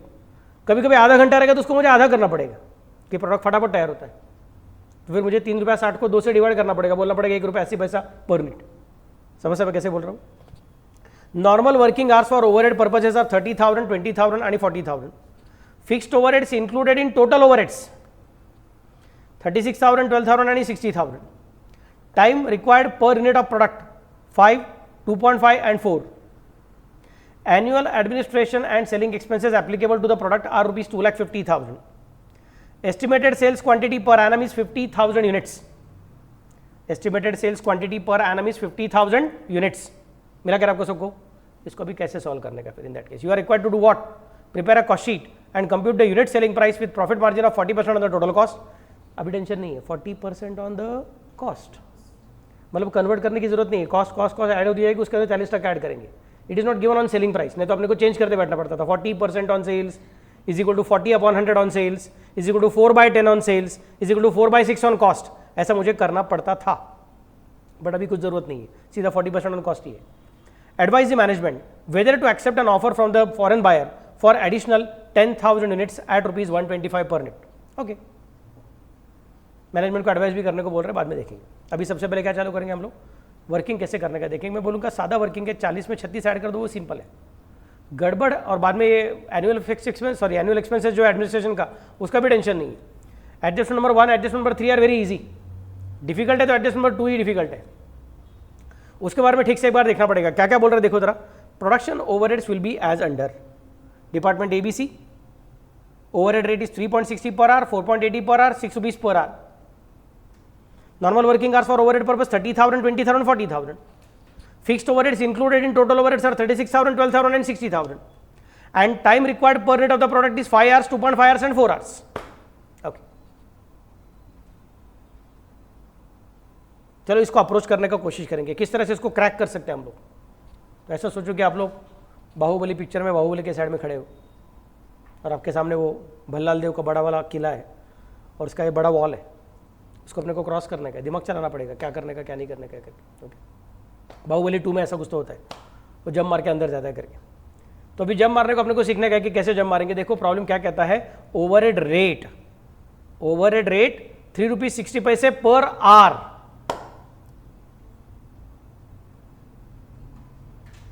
तो एक विजुअलाइज करने का कोशिश करो, इमेजिन करने का कोशिश करो कि ये ओवरहेड रेट कैसे कैलकुलेट किया रहेगा। किसी न किसी चीज को किसी न किसी चीज से डिवाइड करेगा तो रेट आता है। अगर मुझे रेट पर यूनिट चाहिए रहेगा तो मैं कैसे कैलकुलेट करूंगा? Can you tell me the formula for calculating the rate per unit? Suppose मुझे मटेरियल का कॉस्ट पर यूनिट कैलकुलेट करने का, मटेरियल कॉस्ट का रेट पर यूनिट कैलकुलेट करने का। How to calculate material cost का rate per unit? Total material cost upon number of units. समझा मैं कैसे बोल रहा हूं? अगर मुझे लेबर कॉस्ट का पर यूनिट कैलकुलेट करने का है, लेबर कॉस्ट का रेट पर यूनिट कैसे कैलकुलेट करूंगा? Total labour cost upon labour upon number of units. अब ये बोल रहे हैं नहीं नहीं, ये कैसा है? रेट पर आर है, तो प्रोडक्शन डिपार्टमेंट ए का रेट पर आर बोल के रखा हुआ है, तो इसका मतलब प्रोडक्शन डिपार्टमेंट की कुछ ना कुछ तो कॉस्ट रहेगी, प्रोडक्शन डिपार्टमेंट ए की कुछ ना कुछ तो कॉस्ट रहेगी। उस टोटल कॉस्ट को किसी ना किसी चीज से डिवाइड किया रहेगा तो उनको रेट पर आर मिला रहेगा। Am I correct? तो बोलो उन्होंने कैसे कैलकुलेट किया रहेगा rate per hour? Tell me the formula. Total cost of department A upon number of क्या? यूनिट्स क्या? आर्स। मेरे ख्याल से आर्स रहेगा क्योंकि वो रेट पर यूनिट नहीं है, रेट पर आर है। मतलब they have already use this formula and they have calculated the amount and then they have told us the answer. Rate हमको कैलकुलेट करने को नहीं बोल रहे हैं, बल्कि अपने को रेट कैलकुलेट करके दे रहे हैं। और रेट कैलकुलेट करने के लिए क्या रहेगा कि प्रोडक्शन डिपार्टमेंट ए की total cost upon production department A के total hours is equal to 3 rupees 60 पैसे। वैसे ही बी का टोटल कॉस्ट अपॉन बी के total hours is equal to B का रेट। क्या रहे समस्या मैं कैसे बोल रहा हूं? वैसे ही सी के टोटल अमाउंट अपॉन सी के total hours is equal to C का रेट। ये करने का बाकी है कि करके हो चुका है? करके हो चुका है। 3 रुपीज 60 पैसे कैसे आया? तो टोटल कॉस्ट को टोटल आर से डिवाइड करके आया। टोटल कॉस्ट कितनी है पता नहीं, लेकिन टोटल आर्स कितने हैं वो हमको मालूम है, इधर 30,000। तो कोई अगर मुझे ऐसा कहता है कि per hour is equal to total amount upon total hours, और बाद में बोलता है पर आर का आंसर 3 रुपीज 60 पैसे है, अमाउंट कितनी है नहीं बताऊंगा लेकिन आर्स बता दूंगा 30,000। तो can you find out the amount? अरे बोलो ना, इट्स इजी। कैसे कैलकुलेट करेंगे आप लोग? 30,000 इंटू 3.60, तो आपको क्या मिल जाएगा? किसकी टोटल अमाउंट मिलेगी? प्रोडक्शन डिपार्टमेंट ए की टोटल अमाउंट मिल जाएगी। क्या रहे समझ मैं कैसे बोल रहा हूँ? कितनी अमाउंट आई बताओ जरा प्लीज। 1,08,000। वो 1,08,000 जो है ना, 1,08,000 उसके अंदर छुपा हुआ फिक्स्ड ओवरहेड्स कितना है? 36,000 है। समझे क्या? मैं ये 1,08,000 कैलकुलेट करने के पीछे क्यों लगा था? क्योंकि इधर दिया 3 रुपीज 60 पैसे पर आर, समझ क्या? और ये बोला 36,000, बट ये टोटल है। मैं बोलूंगा पर यूनिट में से टोटल को साइड में नहीं निकाल सकता। ये जो प्रोडक्शन डिपार्टमेंट ए है, प्रोडक्शन डिपार्टमेंट बी है, प्रोडक्शन डिपार्टमेंट सी है, इनका ओवरहेड्स का खर्चा है, और इनके ओवरहेड्स को हम अगर क्लासीफाई करने को जाएंगे तो उसमें थोड़ा फिक्स कंपोनेंट है और थोड़ा वेरिएबल कंपोनेंट है। फिक्स कंपोनेंट कितना है? 36,000, 12,000, 60,000। वेरिएबल कंपोनेंट कितना है? कुछ बोला नहीं है। क्या समझ सकते मैं कैसे बोल रहा हूं? तो मुझे वेरिएबल कंपोनेंट कैलकुलेट करने का है। कैसे कैलकुलेट करूंगा? मैं बोलूंगा फिर टोटल कॉस्ट जो रहेगी उसमें से फिक्स कंपोनेंट को हटा दो, तो अपने आप क्या बच जाएगी? वेरिएबल कॉस्ट बच जाएगी। क्लास में कितने बच्चे हैं, ये क्या हो गया? Total cost. मैंने ऐसा डिसाइड किया कि अपने क्लास का पिकनिक लेके जाएंगे, जस्ट एग्जाम्पल लेके जाऊंगा, ऐसा कुछ नहीं है। बट सपोज मैंने बोला चलो जुलाई में 31 जुलाई को सिलेबस खत्म हो गया, 1 अगस्त को हम लोग पिकनिक किया करेंगे, फिर पढ़ाई चालू करो। रेनी सीजन का पिकनिक, अपना कौन सा? तामिनी घाट। अच्छा लगता है लोगों को जाने को वहाँ पे, तो वहाँ पे जाएंगे। तो बॉयज़ ने फट से बोला हाँ सर हम लोग आने को तैयार है। गर्ल्स ने बोला सर पहले मम्मी डैडी को पूछते बाद में बताएंगे। समझ मैं कैसे बोल रहा हूँ? तो मुझे मालूम है क्लास में चलो 20 बॉयज़ है और 20 गर्ल्स है, तो टोटल नंबर ऑफ स्टूडेंट्स कितने हैं? 40। समझ में कैसे बोल रहा हूँ? और उसके अंदर बॉयज़ कितने हैं? 20। बॉयज़ ने बोला सर हम लोग आ रहे हैं, मतलब बॉयज़ क्या बन गए? फिक्स्ड, गारंटी आने वाले 20 के 20। अभी क्लास के कितने स्टूडेंट्स पिकनिक को आएंगे ये मुझे कैलकुलेट करना है। मैं बोलूँगा वो मम्मी डैडी हाँ बोलेंगे तो लड़के लोग आएंगी, ना बोलेंगे तो लड़के लोग नहीं आएंगी, मतलब लड़के लोग क्या बन गया? वेरिएबल। सो ये fix component boys, plus variable component girls is equal to total number of students for the picnic. Total number of student फिर मैं बोलता हूँ अच्छा जिस दिन पिकनिक का सुबह जब बस के सामने खड़े थे हम लोग तभी अंदर अपने को देखा काउंट किया तो 35 लोग आए हुए थे, तो बताओ लड़कियां कितनी आई, कैसे कैलकुलेट किया? Total number of students 15 minus fix number of students 20, बच गया कितना 15। वही लॉजिक लगा रहा हूं मैं, समझ मैं कैसे बोल रहा हूं? टोटल खर्चा कितना पहले कैलकुलेट किया, उसमें से फिक्स खर्चे को हटा दिया, बचा कुछ खर्चा क्या रहेगा? वेरिएबल खर्चा रहेगा। क्लियर? घर के बच्चे समझा करे? Yes sir. ओके, तो मुझे ऐसा प्रोडक्शन डिपार्टमेंट ए के लिए भी करना पड़ेगा, बी के लिए भी करना पड़ेगा, सी के लिए भी करना पड़ेगा। तो फिर सबका मुझे क्या मिल जाएगा? पहले टोटल अमाउंट मिल जाएगी, टोटल अमाउंट में से मैं फिक्स कंपोनेंट को हटा दूंगा, फिर मुझे सबकी वेरिएबल अमाउंट मिल जाएगी। फिर मैं क्या करूंगा? वेरिएबल को अलग लिखूंगा और फिक्स को अलग लिखूंगा। सो मेरा कॉस्ट शीट कैसे बनेगा? Direct material plus direct labour plus production overheads underline, उसके अंदर वेरिएबल ए बी सी, फिर production overheads fixed A B C, क्योंकि कॉस्ट शीट में हम लोग जनरली फंक्शनल क्लासिफिकेशन फॉलो करते हैं। फिर उसके बाद में ऑफिस एक्सपेंसेस, सेलिंग एक्सपेंस जो भी कुछ है वो कंसिडर करूंगा, total cost add profit is equal to sales, ऐसा हो जाएगा। करते से करना, घर के बच्चे समझा करें? Yes sir. तो देखो भाई अपना वर्किंग कैसा रहेगा? Direct material, direct labour, prime cost, add production overheads में डिपार्टमेंट ए का fix and variable, department B का fix and variable, department C का फिक्स एंड वेरिएबल, सबका वेरिएबल फिक्स अलग अलग लिखना पड़ेगा। Is equal to factory cost add administration overheads is equal to total cost add profit, उन्होंने खुद ही बोला था 40% ऑन कॉस्ट, याद है कि हमने डिस्कस किया था तभी, इज इक्वल टू सेल्स। ये अपना ओरिजिनल कॉस्ट शीट बन जाएगा। चलो फटाफट से फॉर्मेट बना लो। नंबर ऑफ फ्रेंड्स कितना उन्होंने खुद ही बोल के रखा था कि कंपनी का estimated sales quantity per annum is 50,000 units, इसके लिए मैंने लिख दिया है production and sales quantity 50,000। Clear? चलो फटाफट बना लो।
Shall I go ahead now? लिख के हो गया फॉर्मेट? घर के बच्चे मेरे, shall I go ahead? Yes sir. Okay चल।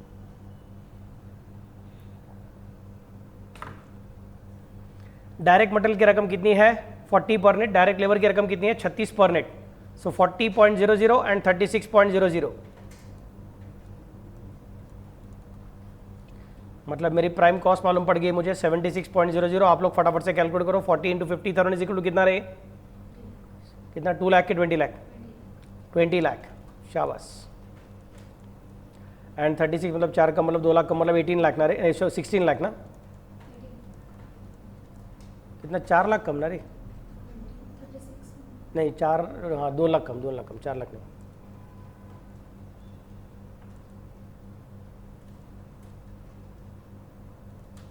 तो बचेगा कितना, 2 लाख, और 2 लाख सॉरी, बचेगा कितना, 38 लाख। टोटलिंग करना है ना अपने को।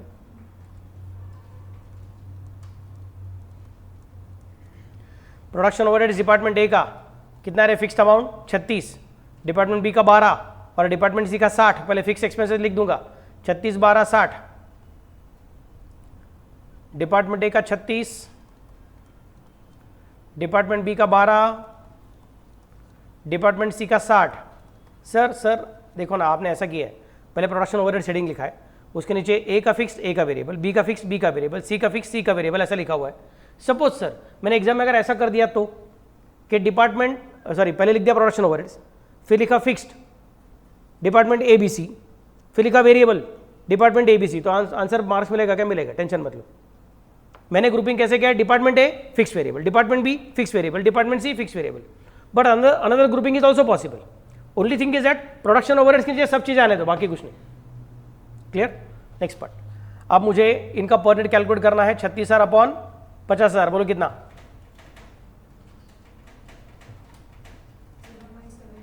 सॉरी 0.17 का 72, ओके। 12,000 अपन 50,000, 0.40, ओके 24 एंड 1.20 ना, गुड। फैक्ट्री कॉस्ट कितना भी कैलकुलेट नहीं कर सकता हूँ, let us keep it pending. Add to that administration overheads की अमाउंट दे दी उन्होंने अपने को, कितना, 2.5 लाख रुपया, 2.5 लाख म्हणजे 2,50,000, 2,50,000 अपॉन 50,000 म्हणजे किती रे, 5 ना। सो टोटल कॉस्ट कितनी पता नहीं, छोड़ दो। एड टू दैट प्रॉफिट कितना है पता नहीं, छोड़ दो। इज इक्वल टू सेल्स पता नहीं, छोड़ दो।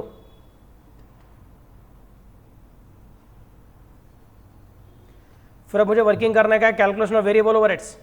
पहले बोलूंगा ओवरहेड का रेट पर आर उन्होंने देके रखा है, कितना रे, 3 रुपया 60 पैसा, 4 रुपया 80 पैसा और 6 रुपया, मिला क्या आपको सबको, 3 रुपीज 60 पैसे, 4 रुपीज 80 पैसे एंड 6 रुपीज, 3 रुपीज 60 पैसे, 4 रुपीज 80 पैसे एंड कितना रे, 6 रुपीज।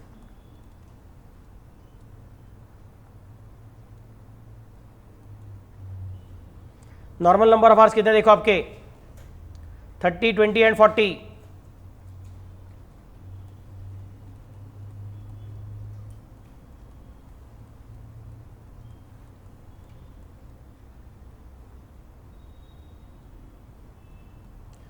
थर्टी थाउजेंड इंटू 3.60 कितना बोलो,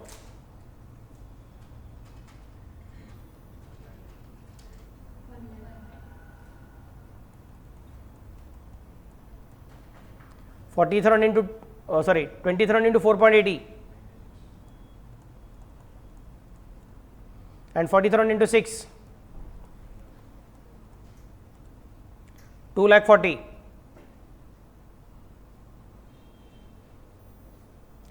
फिर बोलूंगा उसके अंदर छुपा हुआ फिक्स्ड ओवरहेड्स कितना है, 36, 12 और 60।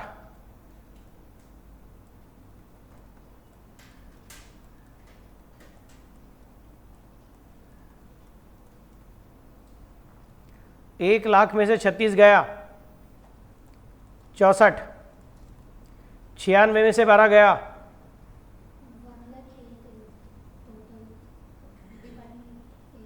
कितनी, 1 लाख 8 है क्या, तो उसमें से 36 जाएगा तो 8 बचेगा, मतलब कितना रे बढ़ेगा, 72 ना, मतलब ही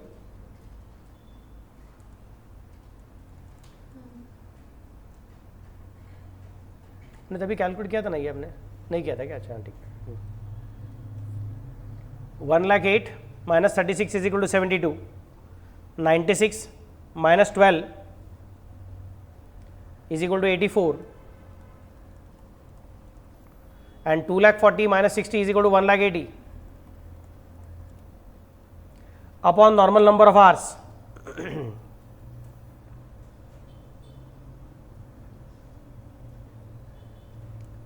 नॉर्मल नंबर ऑफ आवर्स कितने तुम्हारे 30,000 and 20,000 and 40,000.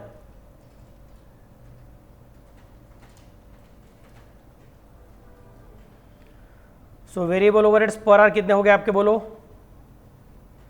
72/30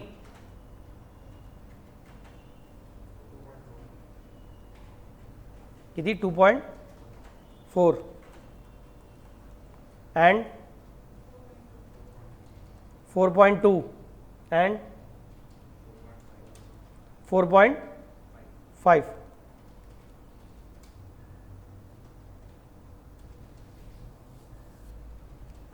नेक्स्ट पार्ट,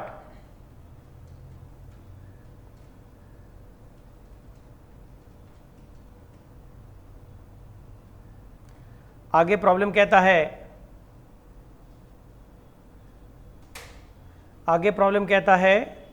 कि आपका एक एक यूनिट बनाने के लिए कितना टाइम लगता है एक एक डिपार्टमेंट के अंदर, मिला कर सबको।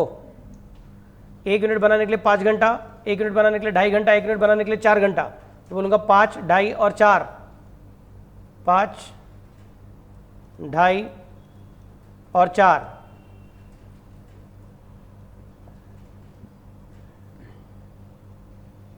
$2.40 into 5,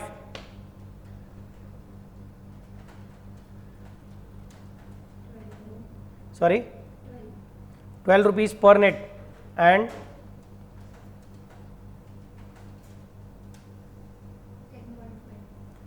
10.50 per net and 18 per net। अब ये पर नेट मिल गया है तो इसको कॉस्ट शीट में लेके जाने को कुछ टेंशन नहीं है। I take it there 12, 10.50 and 18। Per net column में लिखूंगा 12, 10.50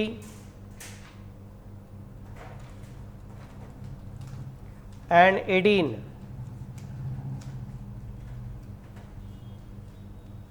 बोलो कितना आंसर आया, 12 इंटू कितना रे 50,000, कितना आंसर है बोलो 6 लाख। 10.50 इंटू 50,000 5,25,000 एंड 18 इंटू 50,000 कितनी 9 लाख ना। So 38 lakh plus 36,000 plus 6 lakh plus 12,000 plus 5,25,000 plus 60 plus 9 lakh. Please take the totaling. Don't forget to take the totaling of 38 also. नहीं तो गलती से 38 लेने को भूल जाते बच्चे लोग।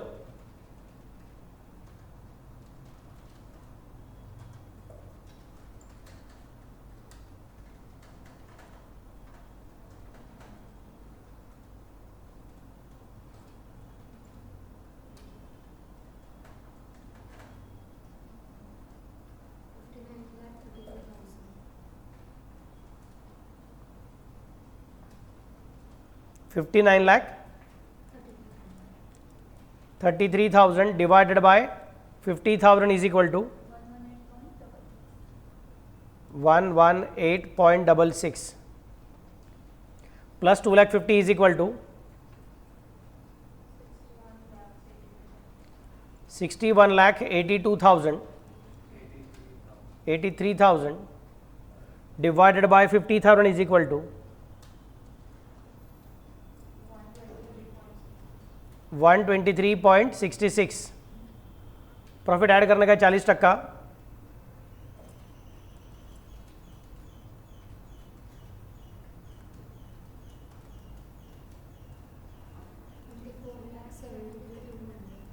$24,73,200 and 49.46।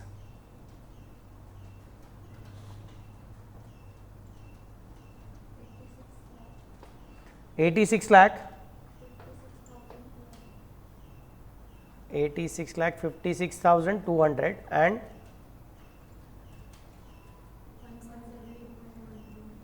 172 point.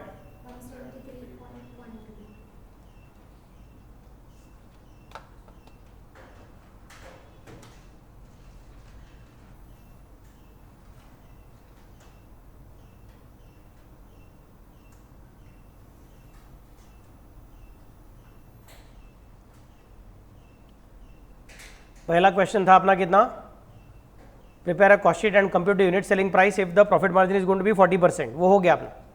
Second question, advise the management whether to accept an offer from the foreign buyer for additional 10,000 units at rupees 125 per net. तो एक नया बायर आ गया है, फॉरेन का बायर है, पहले अपने पास नहीं था वो उसने अपने को ऑर्डर दिया, बोलते लेकिन मैं परचेस करने को तब तैयार हूँ जब आप मुझे 125 रुपये के हिसाब से गुड्स को बेचोगे, if you will sell it to me at rupees 125 per net. समझा मैं कैसे बोल रहा हूँ? तो चेक करेंगे अपना कॉस्ट कितना है, बोलो पर नेट का। नहीं, अपना अभी का सेलिंग प्राइस तो 173 है, ये 125 में मांग रहा है, तो हाँ के ना, अपना 173 है और 125 में लेके आ रहा है, हाँ के ना? Okay, looking at current selling price obviously answer is no, but look at the current cost. Current total cost कितनी है तुम्हारी? 123.66 है। तो जिसको बनाने के लिए तुमको 123.66 लगता है, उसको बेच के तुमको 125 मिलने वाला है, प्रॉफिट कम होगा लेकिन फिर भी एक नया कस्टमर तो मिल जाएगा। बोलो अभी हाँ के ना? जहां पे अपना कोई कस्टमर था ही नहीं, फॉरेन बायर है वो, एक मार्केट अपने लिए नया खुल रहा है, अपना बैच ये चालू करने का, तुम्हें नवंबर बैच। तो मुझे साइली मैडम ने पूछा सर लेकिन अगर बच्चे कम आए तो, क्योंकि आपका जो मई का बैच है उसमें बच्चे लोग हमेशा आते हैं, क्योंकि कोथरूड और बाणेर और इसके बच्चों को सब पता रहता है, वो 12वीं के साथ में पढ़ाई करने वाले बच्चे रहते हैं। ये बैच के बच्चे मतलब 12वीं के बाद के बच्चे रहते हैं, उनको सबको प्रेस्टीज पॉइंट पता रहता है, तो यहाँ पे आएंगे नहीं आएंगे पता नहीं है। आपको चलेगा कि नहीं चलेगा? सर कम बच्चा है तो आपको सिखाऊंगे को ठीक लगेगा। मैं बोला मुझे कुछ प्रॉब्लम नहीं है। बोलते सर लेकिन आपको नुकसान हो सकता है। बोलते नहीं वो छोड़ दो, एक नया मार्केट खुल जाएगा मेरे लिए।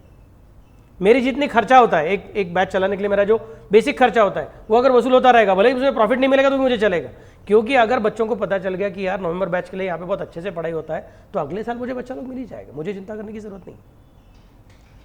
If I am going to take a decision looking at अरे मेरा मई बैच में कितना बच्चा लोग रहता है, तो नवंबर बैच इतना कम बच्चा मुझे नहीं चाहिए, तो मैं ये 6 महीना आराम करते बैठूंगा, पैसा तो कुछ भी नहीं मिलेगा। यहाँ पे काम तो हो गया, पैसा शायद कम मिला, लेकिन बच्चों को पता चल गया ये क्लास में ऐसा ऐसा मस्त ये टाइम पे आता है, ये टाइम पे खत्म होता है, सिलेबस पूरा मस्त से टाइम पे हो जाता है, सब समझ में आ जाता है, बस प्रोफेसर को पूछ सकते हैं, घर से भी कर सकते हैं। अच्छा है, जिया कभी घर से करती है, कभी क्लास से करती है, सिया ने भी आज घर से लेक्चर चालू कर दिया, तो नाउ चेयर नोइंग, अच्छा ये अच्छा चीज़ है, तो अगले बच्चों को आप बता दोगे। समझ मैं कैसे बोल रहा हूँ? So this is a good idea for me, क्या बाबा ठीक है, भले ही मुझे प्रॉफिट नहीं हो रहेगा तो भी एक नया मार्केट तो खुल गया। और मोस्ट इंपॉर्टेंट, अच्छा सर मतलब अगर सपोज अपनी टोटल कॉस्ट 126 रहती थी तो आप ना बोलते थे? बोलता नहीं, तभी भी मैं हाँ बोलता था। क्यों? सिर्फ मार्केट खुल रहा है इसके लिए नहीं, क्योंकि वो टोटल कॉस्ट है, और टोटल कॉस्ट के अंदर फिक्स कंपोनेंट भी रहता है और वेरिएबल कंपोनेंट भी रहता है। मैंने कौस्तुभ सर के साथ जो एग्रीमेंट करके रखा है उसके हिसाब से मुझे हर साल भर का उनको भाड़ा देना है, क्लासरूम यूज करने के लिए, एसी वैसी यूज करने के लिए। समझा मैं कैसे बोल रहा हूँ? तो अभी स्टूडेंट बढ़ेंगे नहीं तो कम हो जाएंगे, तो भी भाड़ा तो उतना ही रहने वाला है। क्या समझ मैं कैसे बोल रहा हूँ? तो वो फिक्स खर्चा है। फिक्स खर्चे को हमने पर यूनिट में कैलकुलेट किया हुआ है। कितना है फिक्स खर्चा पर यूनिट? 0.72, 0.24, 1.20। भले ही वो हमने पर यूनिट के हिसाब से कैलकुलेट किया है, तो इसका मतलब ये नहीं कि वो पर यूनिट के हिसाब से खर्चा हुआ है, वो खर्चा हुआ है पर मंथ के हिसाब से, और हमने उसको एक्सप्रेस किया है पर यूनिट में। मतलब अगर आप दिमाग चलाओगे आपको समझेगा, रियलिटी में 0.72, 0.24 एंड 1.20 ये खर्चा हम लोग अगर वहां पे नहीं लिखेंगे ना तो भी चलेगा, क्योंकि वो पर यूनिट के हिसाब से खर्चा होता नहीं, वो पर मंथ के हिसाब से खर्चा होता है। Fix cost per unit is actually speaking a deceiving thing. In reality वो खर्चा पर यूनिट है ही नहीं। मैं बोलूंगा फिर जो तुम्हारा 123.66 है ना, उसमें से 0.72 हटा दो, चलो कैलकुलेट करो, 123.66 में से 0.72 हटा दो, 0.24 हटा दो एंड 1.20 भी हटा दो।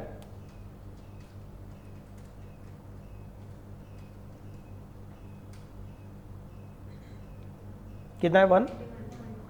121.5। मतलब रियलिटी में एक यूनिट बनाने का तो अपने को एक्चुअली खर्चा कितना करना पड़ता है? नया यूनिट बनाया तो 121.50 का खर्चा करना पड़ता है। एक यूनिट बनाओगे तो 121.50, एक यूनिट बनाओगे तो 121.50। समझा मैं कैसे बोल रहा हूँ? और उसको बेच के मिलेगा कितना, 125। नहीं सर वो बाकी का खर्चा, अरे वो क्या हमने बनाया नहीं बनाया तो भी खर्चा करना ही पड़ेगा। वो जो अपना 12,000 का खर्चा है, 36,000 का खर्चा है और 60,000 का खर्चा है, हमने यूनिट्स नहीं बनाया तो वो खर्चा देना ही पड़ेगा अपने को। तो यूनिट्स बनाए तो क्या, नहीं बनाया तो क्या, उससे कुछ फर्क ही पड़ता नहीं है। वो कह रहे समझ मैं कैसे बोल रहा हूँ? तो उसको इग्नोर किया तो भी चलेगा। रियलिटी में अपना एक यूनिट के पीछे खर्चा कितना है, 121 पॉइंट समथिंग समथिंग, और अपने को मिल रहा है कितना, 125, मतलब अपने को लगभग 4-4.5 रुपये का फायदा हो रहा है। मैं बोलूँगा फिर ले ही लो, देयर इज नो टेंशन। समझ मैं कैसे बोल रहा हूँ? लिखेंगे the price offered by the foreign buyer, the price offered by the foreign buyer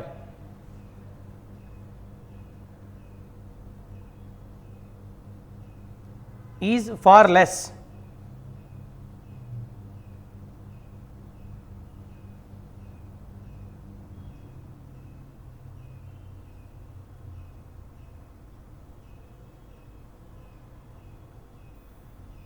than the current selling price in the domestic market.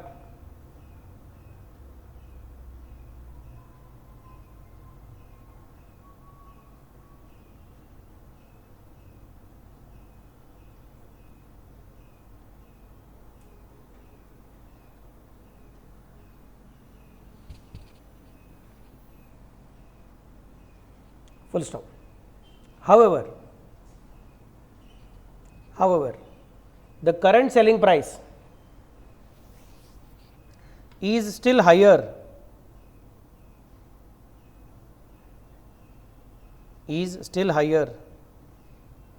than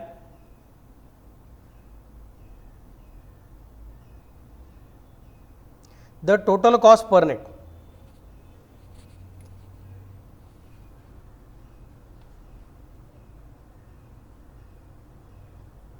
Hence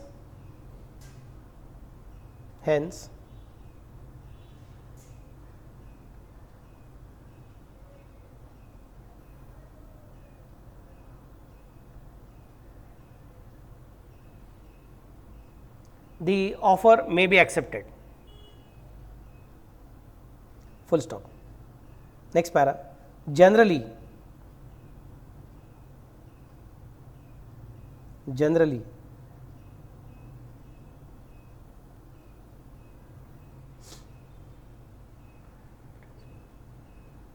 the decisions in relation to new offer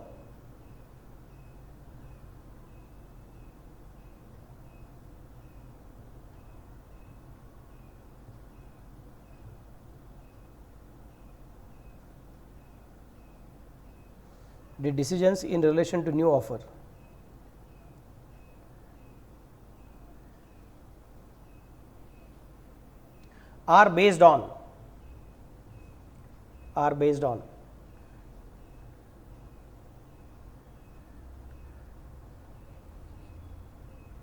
variable cost per net.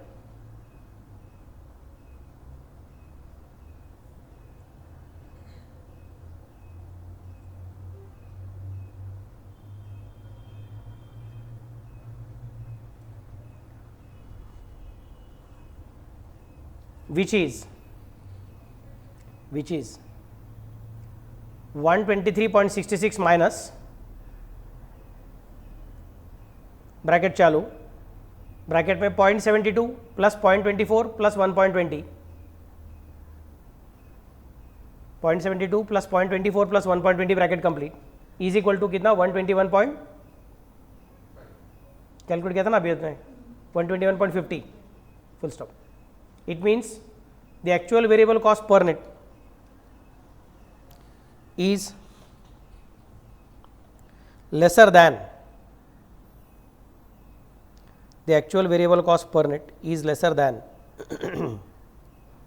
than what?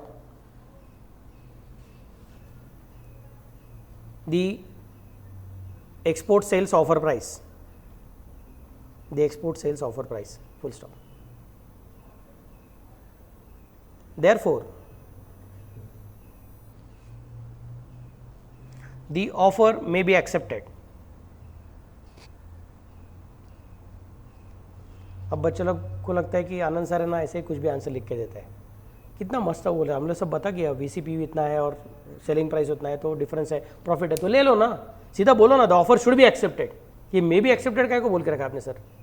देखो भैया हम लोग cost accountant है, अपना language clear रहना चाहिए हम लोग क्या बता रहे करके। हमको दुनिया जितनी दिखती है उतनी ही दुनिया रहती है, ऐसा कभी मत सोचो। हम कॉस्ट अकाउंटेंट है, इसका मतलब शायद हम लोग, ये सपोज कंपनी मतलब एक पूरा बॉडी है ऐसा कंसिडर करते हो, तो उस बॉडी के अंदर का हम लोग एक छोटा पार्ट है, पेट के अंदर बैठा हुआ, बाकी कुछ नहीं। Are you getting the point? We are not seeing the entire world which is happening. अगर सपोज ये तुमको जो एक्सपोर्ट ऑर्डर बनाने का है 10,000 का, वो बनाने के लिए तुम्हारे पास एक्स्ट्रा कैपेसिटी है ही नहीं, जस्ट एग्जाम्पल, समझ सकते मैं क्या बोल रहा हूँ? मतलब तुम्हारे फैक्ट्री में ऑलरेडी तुम तीनों शिफ्ट में काम करते हो, 24 घंटा काम करते हो, तुम्हारे फैक्ट्री में एक्स्ट्रा जगह बाकी नहीं है, सारा का सारा फैक्ट्री भरा और मशीन से एकदम भरा हुआ है। You don't have the capacity to hire new workers, you are already working at your full capacity, and तुम्हारा फुल कैपेसिटी ऑलरेडी 50,000 यूनिट्स का ही है। तो ये एक्स्ट्रा ऑफर है 10,000 यूनिट्स का, वो बनाने के लिए तुमको फिर एक्स्ट्रा नया फैक्ट्री लेना पड़ेगा, नया मशीनरी लेना पड़ेगा, फिर in that case fix expenses relevant बन जाएंगे, क्योंकि वो नए फिक्स एक्सपेंसेस रहेंगे। ये अभी मैं क्या बोल रहा था, वो जो तुम्हारा 36,000, 12,000 और 60,000 रुपये का फिक्स्ड ओवरहेड्स है, वो तुमने प्रोडक्शन किया क्या, नहीं किया क्या, फिर भी आने वाला है। समझ मैं कैसे बोल रहा हूँ? तो सपोज मैं अगर ऑलरेडी मई का भी बैच लेता हूँ, नवंबर का भी बैच लेता हूँ, आज से 2 साल के बाद की बात कर रहा हूँ मैं। अब तक मैं क्या करता, सिर्फ मई का बैच लेता था, नवंबर का बैच नहीं लेता। तुम्हारे टाइम मैंने क्या कर दिया, फर्स्ट टाइम नवंबर का बैच लाना चालू कर दिया। मैं बोलूंगा मुझे साल भर का वैसे भी रेंट देना ही है कौशुभ सर को, तो चलो ले लेते हैं, there is no problem. I will just compare the fees which are received from the student with the variable cost of the student. समझ में कैसे बोल रहा हूँ? फिक्स कॉस्ट तो वैसे भी देना ही है, बैच चालू किया नहीं किया तो भी चलता है, लेकिन अपना बैच अच्छा चला, आपको सबको अच्छा मार्क मिला, आप फटाफट से पास हो गए, आपने अपने दोस्तों को बोला अरे यार आनंद सर मस्त सिखाते हैं, उनका टीम अच्छा चलता है, बहुत फायदा होता है, तू आ जा। अपने और बच्चों को बोला, वो भी बच्चों को फायदा हुआ, और बच्चा हो गया। तो 2-3 साल के बाद में अपने पास मई का बैच में भी पूरा 60 बच्चा लोग बैठता है, और नवंबर का बैच में भी पूरा 60 बच्चा लोग बैठता है, तो मेरा बैच अभी पूरा हो गया। समझ में कैसे बोल रहा हूँ? और फिर दूसरा कोई तो क्लास सपोज बंद पड़ गया, उधर के जो प्रिंसिपल उन्होंने मुझे फ़ोन करके बोला सर मेरा टीम का ज़रा डिफिकल्टी आ रहा है, तो इस साल तो मैं अभी क्लास धीरे बंद कर रहा हूँ, तो मेरे पास ऑलरेडी एडमिशन हो गया है, मैं आपके पास भेजता हूँ, आप ले लोगे क्या? सर सिर्फ 15 बच्चे लोग हैं। बोलता हूँ अरे चालू करने का कि नहीं करने का? हाँ सर आपने 2 साल पहले ऐसे ही तो सोचा था कि थोड़े से स्टूडेंट्स आएंगे तो भी चलेगा, अपने को चल जाता है, तो ये 15 स्टूडेंट आएंगे, ले लो आप, क्या फ़र्क पड़ता है? बोलूँगा नहीं यार, लेकिन मेरा 60 का कैपेसिटी ऑलरेडी पूरा भरा हुआ है, अब मुझे अगर 15 बच्चों को लेने का है तो उनको मुझे क्या करना पड़ेगा, ये क्लासरूम में बिठा के नहीं चलेगा, मुझे दूसरा क्लासरूम लेना पड़ेगा। दूसरा क्लासरूम लेना पड़ेगा तो शायद उसका रेंट चेंज हो जाएगा। नहीं सर लेकिन रेंट तो फिक्स कॉस्ट, उसको भूल जाओ। मैं बोलूँगा रेंट फिक्स कॉस्ट तब तक है जब तक मैं सेम कैपेसिटी के अंदर खेल रहा हूँ। The moment I am changing my capacity, I may have to incur the extra expenses. Then at that time, the things will go ahead. So the decision cannot be based only on variable cost. इसके लिए मैं अभी क्या बोल के रख रहा हूँ कि may be accepted. देखो भैया, अगर सपोज फैक्ट्री मैनेजर बोलता है हाँ सर ये उन्होंने बोला है ले लो करके, लेकिन हम नहीं कर सकते, हमारा पूरा कैपेसिटी फुल हो गया। मैं बोलूँगा अच्छा सर, मैंने किधर बोला कि करो, मैंने बोला कर सकते हो, बाकी के लोगों को भी पूछो। मैं कंपनी के अंदर एक मैनेजर हूँ, कॉस्ट अकाउंटेंट, कंपनी के अंदर मार्केटिंग मैनेजर रहेगा, कंपनी के अंदर फैक्ट्री मैनेजर रहेगा, कंपनी के अंदर क्या सेल्स मैनेजर रहेगा, दुनिया भर के अलग अलग लोग रहेंगे। सब लोगों को पूछो, सब लोग अपने अपने हिसाब से बोलेंगे। समझ सकते मैं क्या बोल रहा हूं? देखो भगवान ने अपना जैसा बॉडी बनाया है वैसे हम लोग आर्टिफिशियल पर्सन को बना रहे हैं। भगवान ने अपने को सिर्फ कान नहीं दिए, कान भी दिए, और अपने को आंखें भी दी, और अपने को नाक भी दी, और अपने को सेंसरी ऑर्गन्स के लिए अपने को स्किन भी दे के रखा हुआ है। आप अंधेरे में से चल रहे हो, फिर आप थोड़े धुंधले प्रकाश में से चल रहे हो, तो आपको दिखता भी है और सुनाई भी देता है। फिर आप डिसाइड करने का, अरे यार वो उधर से क्या लोमड़ी आ रही है कि क्या और कुछ भालू आ रहा है कि क्या आ रहा है। आंखों से देखो भी, कानों से सुनो भी, तब जाकर डिसाइड करो। डायरेक्टली डिसाइड मत करो एक चीज़ के ऊपर डिसाइड होकर। तो हम लोग कॉस्ट अकाउंटेंट है, हम लोग शायद सिर्फ आंखें हैं, हम लोग शायद सिर्फ कान है, तो हमको कुछ सुनाई दे रहा है, बट जो सुनाई दे रहा है वो करेक्ट, इसका गारंटी नहीं है। हमारे हिसाब से करेक्ट है, बट इसका मतलब यही है ऐसा नहीं बोल सकते हम लोग। तो हम लोग बोले हाँ export order may be accepted. फिर फैक्ट्री मैनेजर ने बोला हाँ सर हमारे पास स्पेयर कैपेसिटी, आप टेंशन मत लो, हम कर सकते हैं, तो कर दो। बट ये डिसीजन कौन लेगा? ये डिसीजन डायरेक्टर्स लेंगे। डायरेक्टर्स कौन है? ब्रेन है। हम लोग कौन है? बॉडी के अलग पार्ट्स है विच आर टेकिंग डिसीजंस कि अभी और खाने का कि नहीं खाने का। पेट भर गया है, ब्रेन को कैसे समझेगा? वो पेट से सिग्नल जाएगा, अरे पेट भर गया अभी और मत खाओ। समझ मैं कैसे बोल रहा हूँ? अरे ये बहुत तीखा, ये मत खाओ। Are you getting the point? Brain decision करेगा, डायरेक्टर डिसाइड करेंगे, हम लोग डिसाइड नहीं करेंगे, हम लोग सजेशन देंगे, ऐसा कर सकते हो, ऐसा करो नहीं। क्लियर में कैसे बोल रहा हूँ? Should be accepted, must be accepted, ये पागलपन है। That means you are not going to be considered as a good chartered accountant because you don't know exactly what role you are playing. ली sir मैं chartered accountant बनने का किसी company में director बनने वाला हूँ, तो ठीक है, फिर in that case you are not working as a chartered accountant, you are working as a director. That means you have change your role.